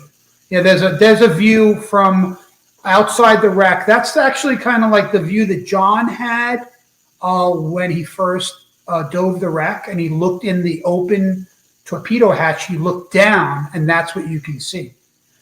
And so I actually shot that picture from the same perspective to kind of give people an idea of what John saw, but he thought it was a torpedo, but he wasn't sure. And the reason it has that metal ring around it is to protect the counter-rotating propeller. So there's a counter-rotating, that is not kept on when they fire it. That's just for storage purposes, so that no one could damage or ding the propellers. Okay, so then going back to your video. Yeah. So all of the interior woodwork is gone. All of the paneling, that's the remains of the toilet, the forward head, if you will. And swimming forward now in the foreground, you can see a yellow life raft. There's a lot of that around. You're going to see some cooking pots and large fans that were used for interior ventilation. And you're going to notice that all of a sudden the silt is building up. Mm-hmm. On the bulkheads on the port side or the left side, up above, you'll start seeing a rack. And in those racks are tins that are filled with a carbon dioxide absorbents that they would use if there was an extended time that they would spend underwater. Is that one right there? No, I believe that's just an electrical junction box. Oh, okay. Okay. A little further up, and then you'll see some more. And the rails, that rail that you just are looking at, and then there's a rail to your right. Those are the rails that they would use to load the torpedo tubes. Now, that is a light fixture that's just dropped straight down, and I'm pushing forward now so that I can get as close as I can, and I'm really getting belly into the silt. And you can make out the two uppermost torpedo tubes. And now as I turn around, you'll get an idea of why, because this is what happens when you get in the silt. You just lose all visibility. When that happens, there's no panic. You don't get nervous, or well, if you're going to panic in that situation, you're in the wrong hobby. And I don't mean that snide. I mean that with most seriousness. That we develop a set of skills depending on the dive. In the U-boat, I don't use a line, a penetration line. In many other shipwrecks or in cave diving, you have to have a continuous guideline to get you back out. As you know, again, it seems like I'm being glib, but you're in a tube. You're literally in a tube. There's no way to change deck levels. There's no rooms. There's just little doorways, and there's all kinds of dangly stuff that can get caught on you. There's lots of bad stuff, but a line is not going to help you navigate around that. So we kind of use a trick that I've been using since I was a kid, which is called progressive penetration, where when you go in, you memorize landmarks. So like when I would be swimming out, if I kept my hand and I touched that torpedo, well, I know that when I get to the shroud, now I've got to dodge right, because then there'll be a circular opening to get through the hatch. And it's these kind of things that in zero visibility, you can almost close your eyes and braille dive. That's a term we use, braille dive out. Now, we also try to operate in such a way as to not disturb the visibility as much as possible, but sometimes it's literally impossible. There's just no way that you can enter a compartment that has 70 years of silt built up and not expect that to just disturb the visibility. So it's a balancing act, if you will, between trying to minimize your impact inside the shipwreck and also remember. And so like this video that I'm showing is just showing gauges and different bits of equipment throughout the submarine. You can see the remains of 2 gauges right there. Their faces long, eaten away, and all kinds of electrical switch boxes. And this is the problem that we had, is that not only has the interior of the wreck been encrusted in this marine growth, if you will, but it's also deteriorated greatly. The Germans were not using the best of building materials in 1943. So now you're entering, I've jumped ahead so that we are entering the aftermost compartment in between the 2 engines, and you can still see the remains of that trunk. There's the workbench. The lobster's gone.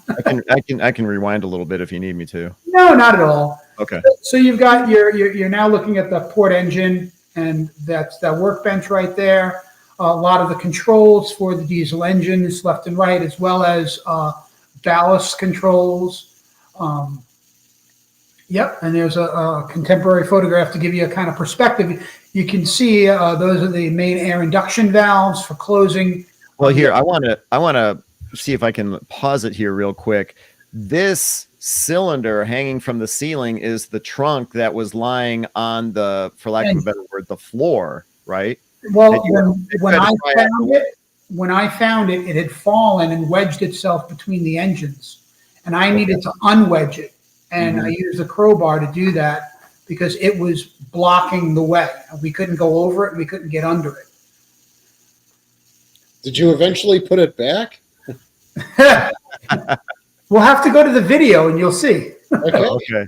Hold on a second. So in this in that photograph, you can see, if you go back a little bit, you can see the oil tank is now fallen all by itself in between the engines. See, it's wedged up there? Yes. In that photograph, and if you go to the video, you'll see now it's fallen down. And if we had found it this way, John Chatterton would have never had to take his gear off. You can see the escape trunk is laying down in between the two motors. And just to give you an idea of how big these things are, if a man is standing on the deck grates, these engines are as tall as a man. So the engines are, let's say, 2 meters tall. So that'll give you a perspective of how deep down that oil tank is laying in between the engine right now, and how disconcerting it is that things like that could fall on you if you were to swim underneath it. Mm-hmm. Yeah. And as Divers Down says, there's a lot of places to get snagged on. As you're filming this video, or any video, taking pictures, whatever, how often are you getting snagged? You try not to, but it does happen. And again, arresting panic means that you stop, you back up, you find the snag, you get it off of you. We try to move in a shipwreck like church mice. You know, we also try to be very contained, very very tight, with not a lot of things dangling or loose that can be snagged. So try to be as streamlined as possible. Got it. So now you're going to have a treat, because in this video, I am visiting the wreck. I haven't been here in, 10 or 15 years. And I am like shocked that the diesel motor has fallen down. Absolutely mind blown, because I am swimming now where no one ever could swim before. We could never do this. And now, within seconds, took John Chatterton a number of dives to achieve. I am now on the opposite end of the diesel engine room, about to go through the square door leading into the electric motor room. Which is where John had to go to get that parts box. That is correct. And there's boxes there as well. There were some boxes on this end of the shipwreck, and you're going to see a few as we go into the room. I'll actually make a point. So now that's the starboard electric motor that we're looking at, and you can see one of the boxes sitting on the floor right in front of it, a big one. That guy right there? To the left side, it's a big square box. Oh, okay. Yep, I mean, it's box shaped. Mm-hmm. And a lot of the electric motor controls are still in place, but the gauges, as you can see, have popped out. A lot of the aluminum and fixtures, have corroded to the point where, you can see the fuse box, and this will give you an idea of how things are covered up. I noticed this tag. You can see a square tag, but you can't read any writing on it.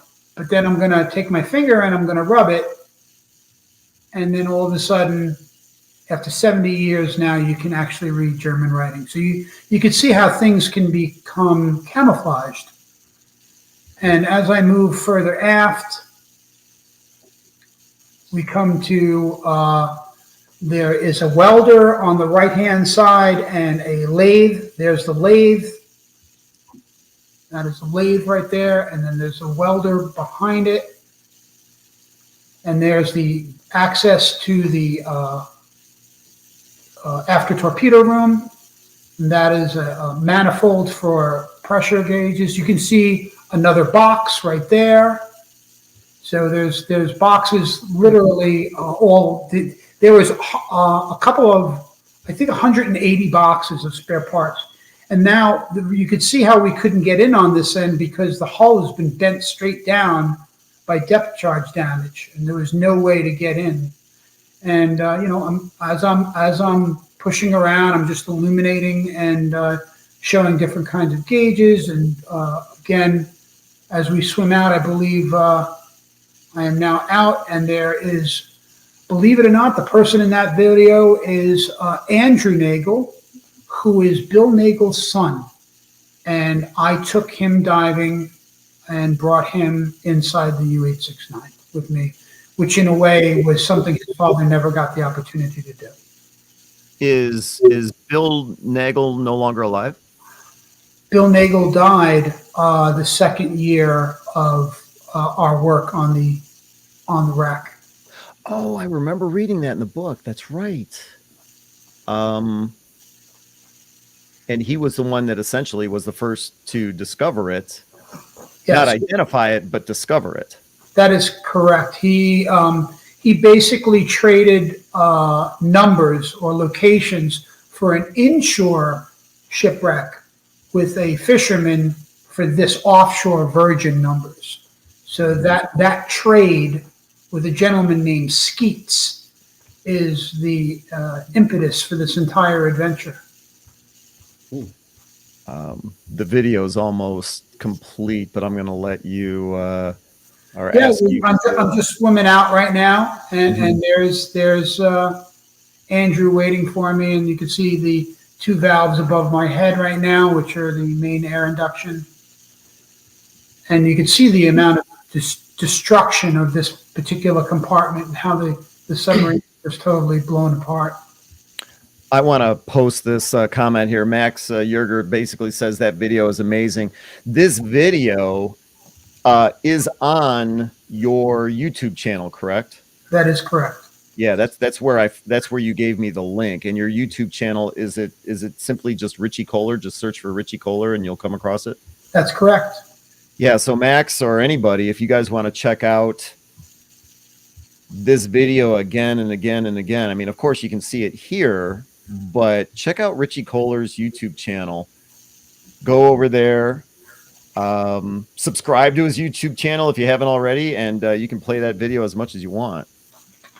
Now, are you still good on time? Because we are going way over. Yeah, you're way over, but I'd say about another 5-10 minutes, and then we can call it a day. 5-10 minutes, then we'll let you go, and we'll talk behind your back after that. But I definitely want to get your thoughts on our artifact recovery, the controversy of artifact recovery. Some people say you shouldn't be touching this stuff. Other people, like me, for example, I can appreciate the whole, you shouldn't be touching this stuff. It's a war grave. But if you hadn't brought this stuff to the surface, you never would have identified the submarine. So what is your line of thinking there? So since we're talking about U-869, I'm going to focus on that. John Chatterton and I recovered various objects from the wreck in an effort to, number one, identify it. But along the way, we had to narrow down the field. And so people say to me, well, why were you recovering crockery? If you look at the crockery, you'll actually notice that the Germans put the year on the crockery. It says 1942. Well, we were working our way. We actually found crockery with the year 1944. So we knew that the wreck could not have sank before 1944. So the recovery of crockery was one of many clues that helped us narrow down the field. John recovered an escape lung, which was basically, most people would look at it, it looks like a life preserver, but an escape lung is for a device for mariners or submariners or submariners, depending on your nationality, how they escape a submarine. They put this device in, they can breathe off of it, and it looks like a life preserver, and they can escape from a sunken submarine and come to the surface. That escape lung that John recovered, we had been told by Horst Bredauer and other people that some members of the crew would write their name on a particular one or on their boots. So we started recovering boots, but then we felt that was way too personal, so we stopped. We only recovered actually one boot. There was no name on it, and then we realized that there's quite a possibility that someone was wearing those boots, so we stopped that. So every artifact that we recover was in an effort to keep narrowing it down. This escape lung is unique in that John brought the air cylinder, the oxygen cylinder that was attached to it, back to his house and put it in his garage.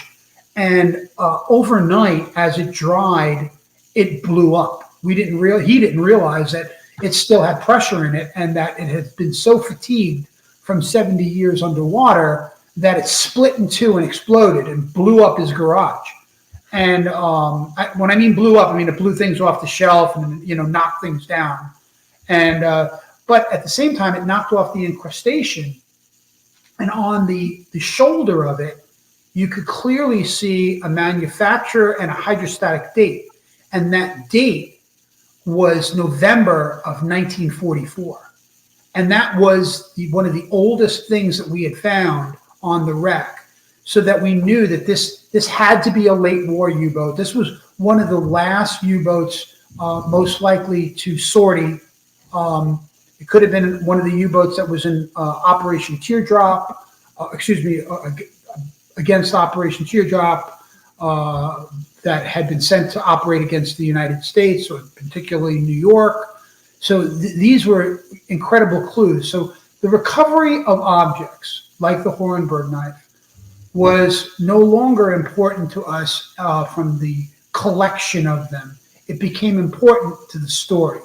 And once we recovered the tag with the identifying mark of the U-869, we never recovered anything again. Not only that, every family member that I met would invariably ask for me to bring things to the wreck. And if they didn't ask me to go get anything, but I would offer them. So whether it was crockery, whether it was, and I'm not going to tell you who I gave what to, because I respect their privacy, but I did give some of the family members artifacts from the wreck as a memento or a memory of their brother or their loved one. We gave artifacts to the U-boat archive, as you saw, because that was the proper place to put them. And that was it. That ended taking objects from the U-boat. So the purpose of recovering objects was so that we could identify the submarine and identify the men, and that was it. Now, when you talk about the big picture of artifact recovery, there's laws in effect. If a shipwreck is a war grave, if it's a naval vessel that sank,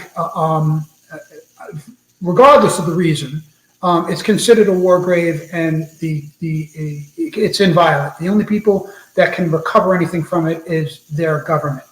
And so you can visit American warships, but you can't take anything except pictures. If you're in English waters and you're diving British submarines or British shipwrecks, the same rules apply. No matter where you are in the world, there's a respect of government. Now, one of the things that's unusual about U-boats is that although thankfully the Third Reich is defunct and gone, the war graves of their German sailors from World War I and World War II is now in effect the property and under the guardianship of the current German government. And the same way that the Hunley, the CS Hunley, the Confederate submarine Hunley, is now under the protection of the United States government. They're sworn enemy, but that's who's protecting the wreck. They recovered the wreck. They removed and interred the remains of the Confederate sailors on board. So military wrecks have a very special status, and only the surviving government or the government that is responsible for them can do any recovery. Merchant vessels are a whole other kettle of fish. There's now effects policies called UNESCO, which is governing the control of shipwrecks throughout the world. Most of the members of the United Nations have signed on to UNESCO. which basically says any shipwreck that's over 100 years old is historic no matter where it is, no matter what it is, and therefore it shouldn't be violated. Shipwrecks that are in state waters are protected by the state. Shipwrecks that are in international waters, you can recover things from them if they are truly abandoned in international waters. And then, as you guys know that live around the Great Lakes, the shipwrecks of the Great Lakes are protected because they are not international waters, they're state waters. And so they fall under state protection. And there are places in the world like Troop Lagoon in Micronesia, where the Micronesian government has protected all of the Japanese shipwrecks in the lagoon, and it is a diving mecca. People go there. There's war wrecks in other areas that are protected by government agencies, whether they're civilian wrecks or not. So, it depends where you are in the world, whether or not it is lawful to recover objects from shipwrecks. When I was a kid, it was the Wild West. If there were laws, nobody knew about them. And then over the last 40 years, not only have the laws been enacted and enforced, but they've been clarified and they've been expanded upon. And so today's shipwreck divers, most of them don't recover artifacts. Most of them visit the shipwreck to swim through history, to get dinner if they are so inclined, and to take pictures. Okay. But before, I mean, that leads to a whole nother round of questions, but we do have to let you go at some point. I'd love to have you back on and even just go through some of the stuff that's behind you. All lawfully recovered. I have no doubt, but we'd love to have you back. If is that something you'd be interested in? More than happy. You guys are great. You haven't thrown any tomatoes at me, and I had a good time. Any last questions before we let Richie off the hook, guys? No, we just can't thank you enough. Yes, thank you so much for coming on tonight. Yeah. If you can't tell, it's been my pleasure, guys. Yeah. Well, sorry, Ken. I'm sure I speak for all of us. If you're ever at any of our museums, you're more than welcome. Yeah. Thank you very much. I really appreciate that. Yeah, it's been a thrill to have Richie Kohler on with us. Before we let you go, because I do want to point out, you were over the summer. I think you were at the was it Bikini to see the nuclear, or to dive on the nuclear? No, I was in over the summer. I was in Truck Lagoon, Chuk. Oh, okay, that's where you were. Got it. Okay. Where are you going next? I was trying to get to Bikini, but a typhoon got in my way, and I was stuck. I know this is going to sound terrible, but I was stuck for a week in Honolulu. because we couldn't get the Kwajalein, because of the typhoon hit. Kwajalein escaped damage, but Guam got whacked. And the way that it works out there is the flights have to go island hopping. So with Guam Airport knocked out of commission, you couldn't go to Kwajalein unless you were on a MAC flight, a military flight. And so all civilian transport was grounded.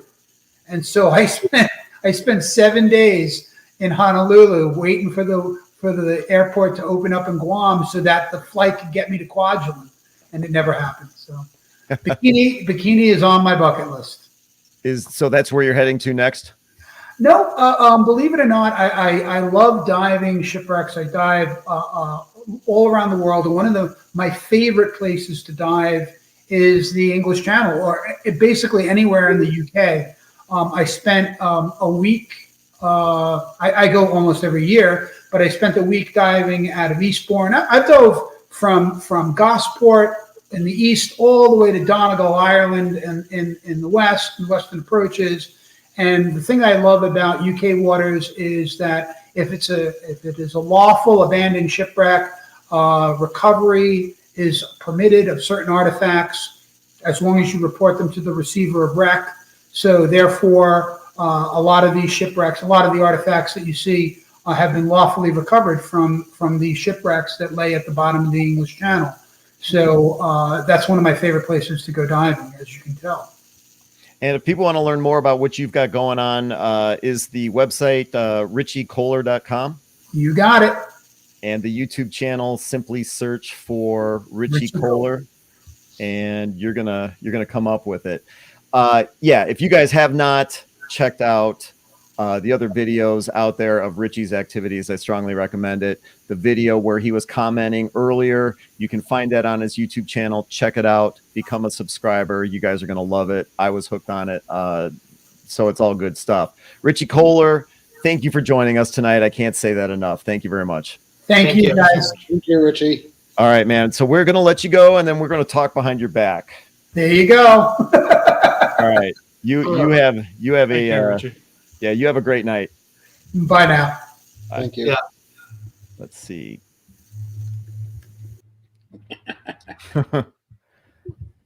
I'll get that banner down. Oh, I got it. So what the hell was that all about? That was great. Yeah. Yeah, that was pretty fascinating. It was. mhm. One thing I noticed right off the bat, I've not been on a U-boat, but I've been on 3 World War II American subs, and you can definitely tell there's a size difference, even just through that video. They seemed more compact for sure than their American counterparts. That's something that I noticed right off the bat when I was looking at that footage. Well, I mean, what he was giving and describing, in the engine room, and he says, well, it's about 2 meters or 6 feet or whatever. If that silt might be 4 feet off the deck. Yeah. Right. So, I mean, I get it. It seems pretty, the diameter of the pressure hull doesn't seem that great, but yeah, I think if I can, yes, I mean, if you take yeah. Well, I was referring more to like the width, like not so much the height, but like the width. It just seems smaller, but yeah, I know what you're saying. The other thing I'm going to make a comment on is our museum has a partial collection from a museum that was known as the Wheelhouse Museum that was open in Ottawa until the late 70s. And their collection was almost entirely shipwreck artifacts that they had basically gotten divers to go and take from across the Great Lakes and the Atlantic. And that was very interesting to just kind of hear his opinion on the display and the removal of these artifacts, because it's something we're still working our way through ourselves. Our cargo hold still has a bunch of stuff that I'm trying to figure out whether or not we should display or should we just keep hidden away. And yeah, any word is always appreciated on that. So just from what I'm dealing with personally. Richie just sent an email basically saying, great chat. Look forward to seeing the edited version. If you're serious about me coming back, I would be more than happy. So 100%. Yeah, I'd love to have him back. I thought he was fantastic. Yeah. So one of the things that I was I mean, I guess it was covered. I'd like to do and I have not read the book, and as I said, I was a virgin with this story, but so it'd be interesting. Wait, hold on a second. Let me interrupt you. Since you did not know the story, and you didn't know him from like Deep Sea Detectives on the History Channel, what are your thoughts? I mean, that was a very moving story, and he's had many years to tell it rightly, right? Like he hit all of the major points to me about remembering and forgetting and the families and how important it was as a war wreck artifact to treat it rightly. And that was, and he tells it in a very compelling way. I wanted to hear more, and I guess maybe I should read the book about that miscommunication with the radio. Did they not have their antenna up, or it's in the book? Yeah. Okay, thank you. Yeah, I might have to read through that, but yeah, that was very compelling to me, is how they missed orders, and then all of a sudden this happens, and Why? Um, Yeah. they Thanks, Frank. yeah, Oh, well, thank you. yeah, Thanks, definitely check out the Nova documentary too. What was interesting, and I could have kept him on and asked about this. What was interesting about the Nova documentary, he said that they didn't want to air it until family members were notified, that type of thing. But once the Nova documentary aired, apparently in Germany, a crew member of the U-869 actually came forward, and he was I forget why he was off the sub, but He was sick. was that what it was? Yeah. So in the he was hospital. sick. Yeah, he was taken off the sub, or he left the sub, and that's when it went on its last voyage. And he was always under the impression that it had gone down off of Rabat, by Casablanca. And I forget the guy's name, but there's really some interesting stories, because there was an interview about him. He was a radio man also. That Horenberg guy who had carved his name in the knife was like one of the lead radio men on the sub. And he made the comment, it's like, hey, look, could Hornberg have made a mistake in the broadcast? He said, absolutely not. That guy knew what he was doing. So yeah, it's a real interesting story. And does it also mention how many actually family members of the crew that they were able to locate?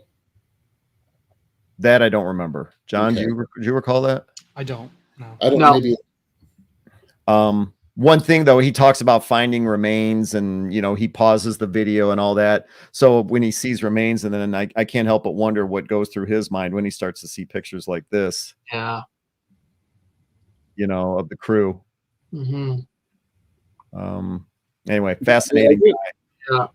Yeah. That's, A part of me, when he talked about the remains, and just bringing this to my field of expertise, but when he brought the remains, a part of me brought up stories of the Kamloops, which is a freighter which sank on Lake Superior, and it's in such cold water that the bodies of the crew are still aboard, and divers who've gone down there basically swim past the bodies that are still floating, and they haven't turned into skeletons because there's nothing there to.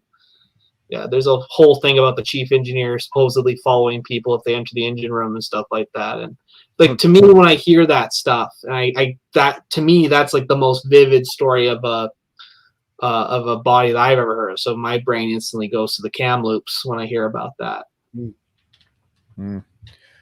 Well, okay, so we're at 2 hours. I need to be sensitive to you guys because you're on Eastern time and I'm Central. But so what I'm gonna do is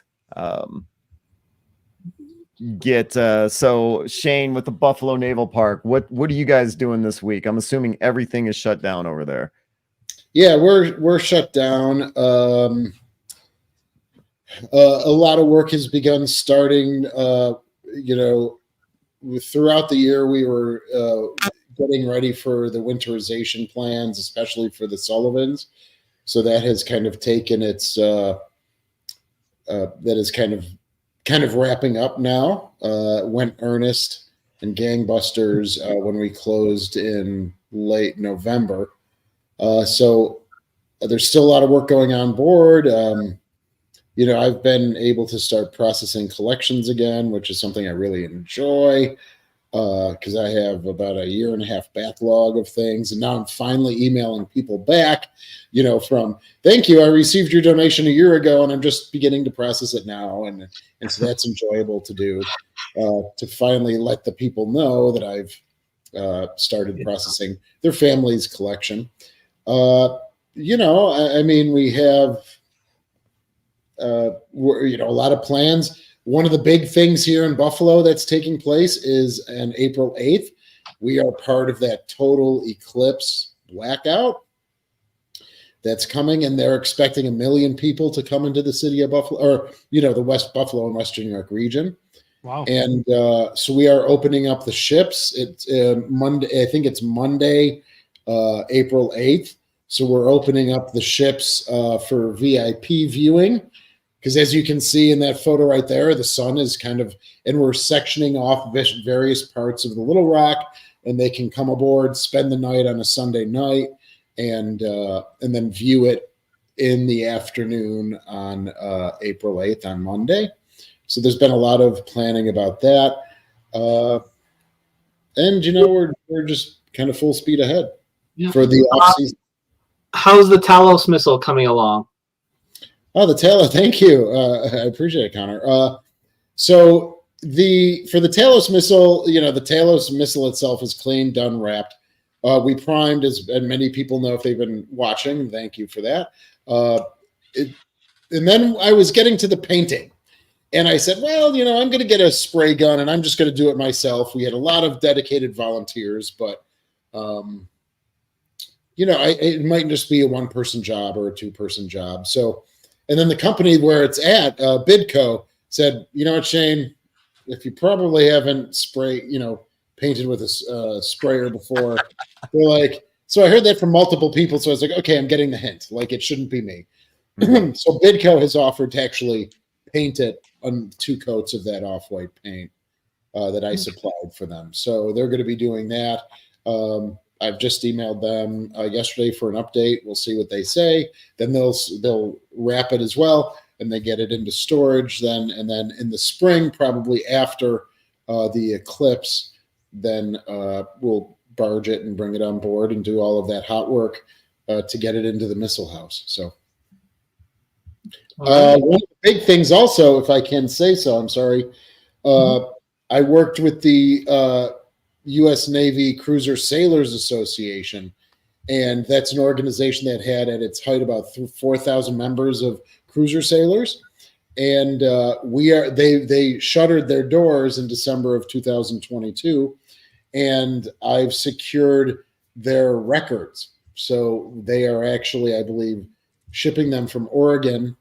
And in the library museum world, this is a really big deal. If an organization closes, that you become the home of their records. And I will be working with them for any restricted access, board of director reports. This means we'll have the whole run of their newsletters and magazine publications with all of those wonderful articles. So I'll be working with them about what's restricted, what is not. And that's usually for the creators to decide. And then that's something else that we can open up to people who are interested in cruiser history. So really excited about that. That sounds awesome. No, that's great. Yeah. Anything else? No. Yeah. Shane Stevenson, curator of the Buffalo and Erie County Naval and Military Park. Definitely check out the YouTube channel.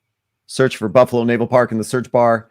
And Connor's dad, Rob, asked the question about the Talos missile. You're going to see updates on the Talos missile. What is it, like a refurbishment or restoration project? How do you? Yeah, I would. It was a stabilization project and then refurbishment. Yeah. Okay. Yeah. Restoration means we would be putting solid rocket fuel back in it and launching it. So no, it's just the Navy would love that. Yeah. That'd be a video. We're not. We're just rehabilitating it. Well, check out the Buffalo Naval Park's Facebook page for that. Plenty of posts about the stabilization of the Talos missile. It's fascinating stuff. Shane Stevenson's, like I said, curator of the Buffalo and Erie County Naval and Military Park. Let's see. Moving on to. Bear with me a second. Are you guys able to comment? What? Right now, I'm trying to send a comment, but it's giving me an error. It's been glitchy all night. Has it? Okay. Oh, has it? Okay. I wasn't aware. All right. John Epp, curator at the USS Slater in Albany, New York. John sent me a pretty cool picture that he wants posted, and I apologize. The window actually shut down, but I'm going to bring it back up. Well, to answer Stinky the Skunk's question, are you ever bringing the Slater to Rochester? Give us a few $1 million and we'll consider getting the propulsion plant. Yeah, right, sure. Let's see here. Oh, Oh, that is it. Okay, there we go. Oh, Hold you're a on. Mac guy? I didn't know that. What? You're a Mac person? Oh God, yeah. Oh, How do you know that? you looking can at just Brenda? tell. Oh, you can? Oh, Yeah. okay. Yeah. All right. So John sent me this email with this picture. What's the deal here? So if you follow us on Facebook, you'll see we just posted that last week. So every winter we do a winter fundraiser. Keep a volunteer warm this winter. And this is the picture we use. That's the Slater. Probably December of 44, maybe January 45. We're just hanging out outside, and this ship was covered in ice. So we use this to advertise that we're closed for the winter. Throw us a few dollar donation, keep the heat on, things like that. And if anyone had noticed, throughout the night, I've been wearing winter hats. We sell USS Slater winter hats in our gift shop. And Is feel that free. what you're wearing? I didn't. USSSlater.org/ships-store. You can buy a nice USS Slater watch cap. That's Oh, pretty that's a cool. good idea. Christmas is actually. right around the corner. Hey, going back to this picture where the ship's all iced up, that's Yeah. got to be, that's obviously North Atlantic convoy duty. It's either a convoy duty or they're probably off Casco Bay, Maine, doing a training exercise. I'd hate to What I be in love that about this training this exercise. picture is the ship is different today. The 220 millimeters up in front of the pilot house, there's only one there nowadays. Behind the guy that's just standing there that can barely move, he's fully bundled up. There's an extra 3-inch ready service locker. That's not there anymore. The Hedgehog launcher has a barrier on the front. That's not there. So I know I haven't been making videos on YouTube. That's probably going to change here shortly. I'm thinking of doing a video on a destroyer escort that went through a typhoon in June of 45 off Okinawa. They rolled 75 degrees without capsizing. I did an interview with a veteran that was on an LST in 45 off Okinawa. It had to be the same typhoon. He was Yeah, it talking was a about typhoon. Yep. Yeah, he was talking about that storm and how the LST was just all over the place. He's trying to brace himself in his bunk. It was awful. Yeah. Um, That's Yeah, Halsey's second typhoon, right? Yeah. would it have been? But on this DE, 2 guys were washed overboard from the flying bridge. Wow. One was rescued hours later by another ship. The second guy was washed into the ocean, and then a wave pushed him back onto the ship onto the fantail. But He got lucky. somebody inside the ship was killed. He fell on a ladder when the ship rolled 75 degrees. So I'm thinking of making a video on that. Maybe this week. We'll see. Nice. That'd be amazing. Other things going on at the ship, like Shane will close down for the winter. Some maintenance projects. There's a 20-foot section of wasted steel on the starboard side in the officer's wardroom and the XO's cabin that our volunteers have started to take the insulation away. They're actually going to cut out the bulkhead and put new steel in. Actually, you can see it in this picture right here. It's the life raft on the superstructure. Directly below that, it's wasted steel, about 6 inches tall. It has to be replaced.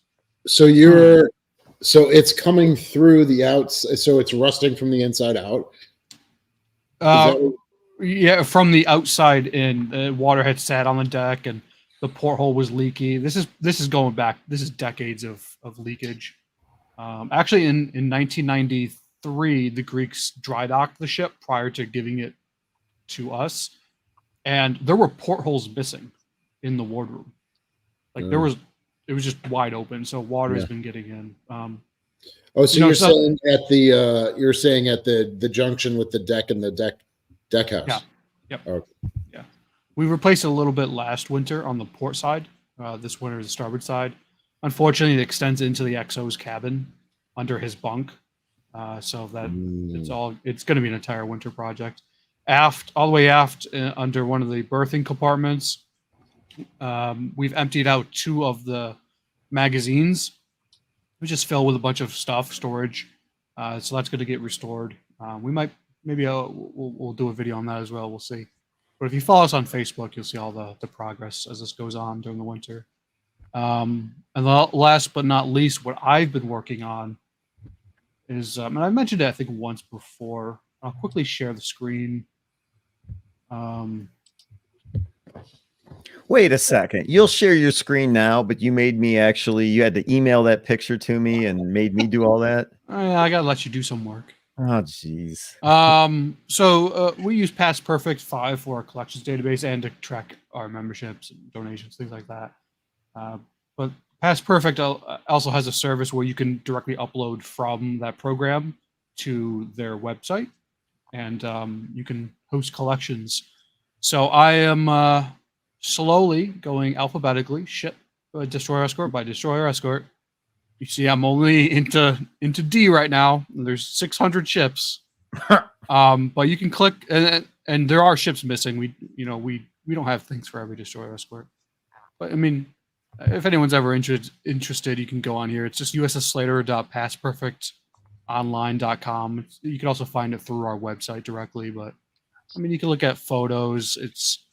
I mean, look at that. I mean, it's a 1.1 inch gun barrel that exploded. What? On the Connolly. So you're grouping photos from your collection by ship.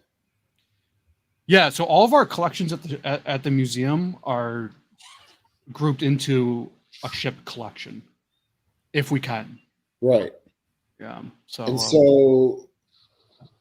But you're saying you're right. There's just DEs that you don't have photographs for, or documents or artifacts. Anything. Right? Yeah, there are some ships we have things for that are not on the website that I need to go and get updated photographs because the photograph was taken 20 years ago, and you can't zoom in and read anything. So that's an ongoing project. This is a multi-year project right here, but it's just one way. If you can't visit the ship, at least you can look at a few things and do that. So that's what I've been working on. You can zoom in a little bit, and everything is watermarked. You can't see it in this picture, but it is watermarked at the bottom. So hopefully no stealing. Yeah. Stealing is bad. People don't do that. Right. Mm-hmm. Doesn't it have a block for right-click save? Like, isn't there a right-click save block with a block? No. Nope. You can still save it, but I'll quickly find I'll show probably that in this one. picture. It's very That picture is crazy at the bottom there. So I want to hear the stories. That's a former board member. That's his ship. It exploded during they were shooting at a mine, I believe, and this was his gun, and it exploded, and he pocketed the shell fragments and gave it to us in the early 90s, and they're on display at the museum right now. Really? Parts of that barrel. So, all right, But, I'll stop. Well, but how did that happen? Just blew up. Yeah. It just blew up. I mean, accidents happen. Oh they didn't change the barrel in time, obviously. Damn. Okay. And the 1.1 inch was notorious for jamming and whatnot. Yeah. Not all the destroyer escorts had these. Yeah. Huh. I mean, that's a great photo. Yeah. But what's great is people are now going on this website, not seeing their dad's ship or whoever's ship, and then you can email me at the top here, and then I can get stuff together and send it directly to that person. Nice. Which opens up a whole nother avenue of possible donors. Yeah. Will you ever offer a virtual tour? We kind of have a virtual tour on our website that Shannon filmed with a 360 GoPro. It doesn't go through the entire ship, but there is some stuff there. Yeah, the reason he asks is because we're debating doing the same thing on our ship. Some museums don't want to put the entire tour out online. Well, we'll have to track from people wanting to come visit it. I don't really believe that, but what we're thinking primarily is parts of the ship that aren't on the regular tour route right now, like the engine rooms, cargo holds, things like that. We have some videos on our website. During COVID, we had the idea to create small mini tours with our tour guides. We never finished it for various reasons, but we're thinking of redoing that as well. Yeah, we have three. We have all three virtual tours of our ships through the tour routes. But the whole ship, the whole tour route, that's available on our website too. So Yes. is a nice resource. Yeah, actually, the same guy who asked the question asked again. Part of the reason why we were doing it is because we're thinking about people with disabilities who might come to the site, can't see, and we might have a little thing right here for you to look through. So yeah, that's the other part of our reasoning. If someone can't get on the ship, they're in a wheelchair, or they can't go up and down the ladders. Yeah. At least we could still show them, or at least give them a link to a tour. Yeah. Which we do have. But I don't think it's publicly available. Okay. Good. Anything else from the Slater? I don't think so. If you want to keep me warm in the winter, donate $20. Pay the electric bill. It gets cold in my office. Without a doubt, ussslater.org. Check it out. Keep John warm. You're in the aft end of the ship, correct? Yeah, I'm in the supply office in 203. Yeah, all the way aft. That can't be a warm spot. Check out the USS Slater's YouTube channel in the search bar. Enter ussslater.com. John has promised he's going to start making videos again. But you guys are posting content. It's not like it's come to a stop or anything like that. So check out their YouTube channel. It's great stuff. And as I always say, one of the best ways you can support these guys is to not only watch the content, click and subscribe. Definitely helps them out. And moving on to me. Hold on a second. Oh, what happened? Oh, there it goes. There it goes. The Transportation Museum of Thunder Bay, Alexander Henry icebreaker. Connor Kilgore, what's going on? Well, we've also winterized our ship, so we're completely closed down for the season. Our Haunted Harbor was a huge success. We made collectively between ourselves, our partners at Our Kids Count, and with Capital Players, who I think were the actors, we made a grand total of $27,000, really? Which was split between the three of us. To comparison, last year's event was only $8,000 total. So this was a absolutely amazing event and probably a great way for us to cap off this season. We're looking forward to next year for sure, and we can't wait to work with our partners again. Now, the other big thing of note is over this winter, I've been in the process of getting a lot of our collection digitized. Much of our collection has not been up to this point. So I recently managed to get a hold of a volunteer who has a museum quality film scanner, and we're going, yep, that's our website. So we'll put it back. We'll be working on that over the winter months. I can't wait for that. And we're also looking at possibilities to get some 16 millimeter footage digitized as well. So that's kind of my big project right now, is that. Tomorrow is our last big board meeting of the year, so we'll be doing a summary then. And then basically for us, we're working on our plans for the new year. We're slowly working our way through our new gift shop plans for next year, new items that will be available. So will be new merchandise. We won't be reusing some stuff from last year. And basically, we're also working on new displays for the museum. One thing I'm really looking at is rearranging some of the pre-existing displays, as the display rooms have remained pretty much still for the last 5 years now. So basically since our existence. So we're starting to see a few changes on site, and should be exciting. But yeah, I did think I mentioned last month that we did become a National Heritage Site here in Canada. So that opens up some opportunities for us as well. And things are looking up for us in the near future. So we can't wait to welcome people back next year. And I think that's about it. Any questions at all from you guys? No. To learn more about what's going on for the... Oh, John? wait, who's got a question? How much ice do you have? None yet. We have a little bit of ice forming. But honestly, it's kind of disturbing. There's not been that much snow or ice yet, although we do have considerably cold winds. It's just not staying cloudy enough long enough, and the sun is just strong enough still to keep melting it. So hopefully that changes, because I do not want to see where we're sitting next spring if we don't get ice. It's unusual for this time of year. Shane, do you guys have snow in Buffalo right now? No, we had a very small snow, lake effect snow, but it melted the next day. So we just kind of resign ourselves to the fact that we will not really get snow in December anymore. Okay. And then the real major months, it's now shifted to January and February. We have had a couple 55-mile-an-hour windstorms. Yep. So, we checked that out. The past 4 or 5 years, we've been getting up to 75 mile per hour windstorms, which is, it causes some of the serious damage to the Sullivans and other vessels. So, it's always kind of a constant monitoring the river level, wind.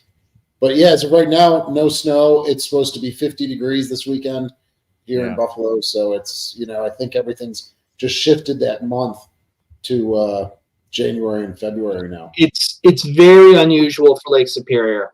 Very unusual. Yeah, it's warm here too in Minneapolis. I should be under a foot of snow by now. Yeah. Let's see. Connor Kilgore with the Transportation Museum of Thunder Bay to learn more about what they've got going on, and the Canadian Coast Guard icebreaker Alexander Henry. Visit www.tmtb.ca. Anything else you want me to add there, Connor? No. Everyone have a great Christmas, happy holidays, and we'll see you New Year's Eve. Yeah, I want to say thanks to Richie Kohler for joining us tonight. That was a thrill. He stayed on a hell of a lot longer than we originally talked about a half hour, and we were at about an hour and 45 minutes, and he did send me an email saying that he wanted to come back on, so that's fantastic. We'll have him on again. So definitely want to say thanks to Richie Kohler. Check out richiekohler.com, and you can search for his YouTube channel, Richie Kohler, in the search bar. So definitely check it out. Good videos on there. And as he alluded, he's going other places. He still continues to dive all the time. So there's all kinds of great photos and video to check out there. So thanks to Richie. I want to see if he gets to bikini, he could take photos of the orange painted Nevada, USS Nevada. Well, orange. Did the Nevada actually go down in bikini? Because that thing wouldn't sink. No, I think they sank her off the coast of Hawaii. Yeah, they towed it out of there, I thought. I thought she went down. Yeah, it was New York that went down, I think. Or the Pennsylvania. Prince Eugen is capsized, right? Yeah, Prince Eugen's there, yeah. Yeah. Just as a side note, our current chair at our museum has dived Bikini Atoll. He's a world-class diver himself, and he's actually dived on the Nagato as well as the Saratoga. So, wow. Yeah, he continuously reminds me of those stories every time the subject comes up. There's all kinds of amazing historic ships that went down there as part of that atomic fleet. Hell, we could do an episode about that. It would just turn to us ranting for 2 hours. Yeah, probably. All right. With that being said, thank you everyone for joining us tonight. It was a long episode, but it was totally worth it. Hope you enjoyed it. I know I definitely did. And we'll have Richie Kohler on again in the future. For John Epp on the Slater, Shane Stevenson, Buffalo Naval Park, and Connor Kilgore, Transportation Museum of Thunder Bay. My name is Ken Stana with the YouTube channel History X. Thanks for watching tonight, and everyone have a good evening. Night, everybody.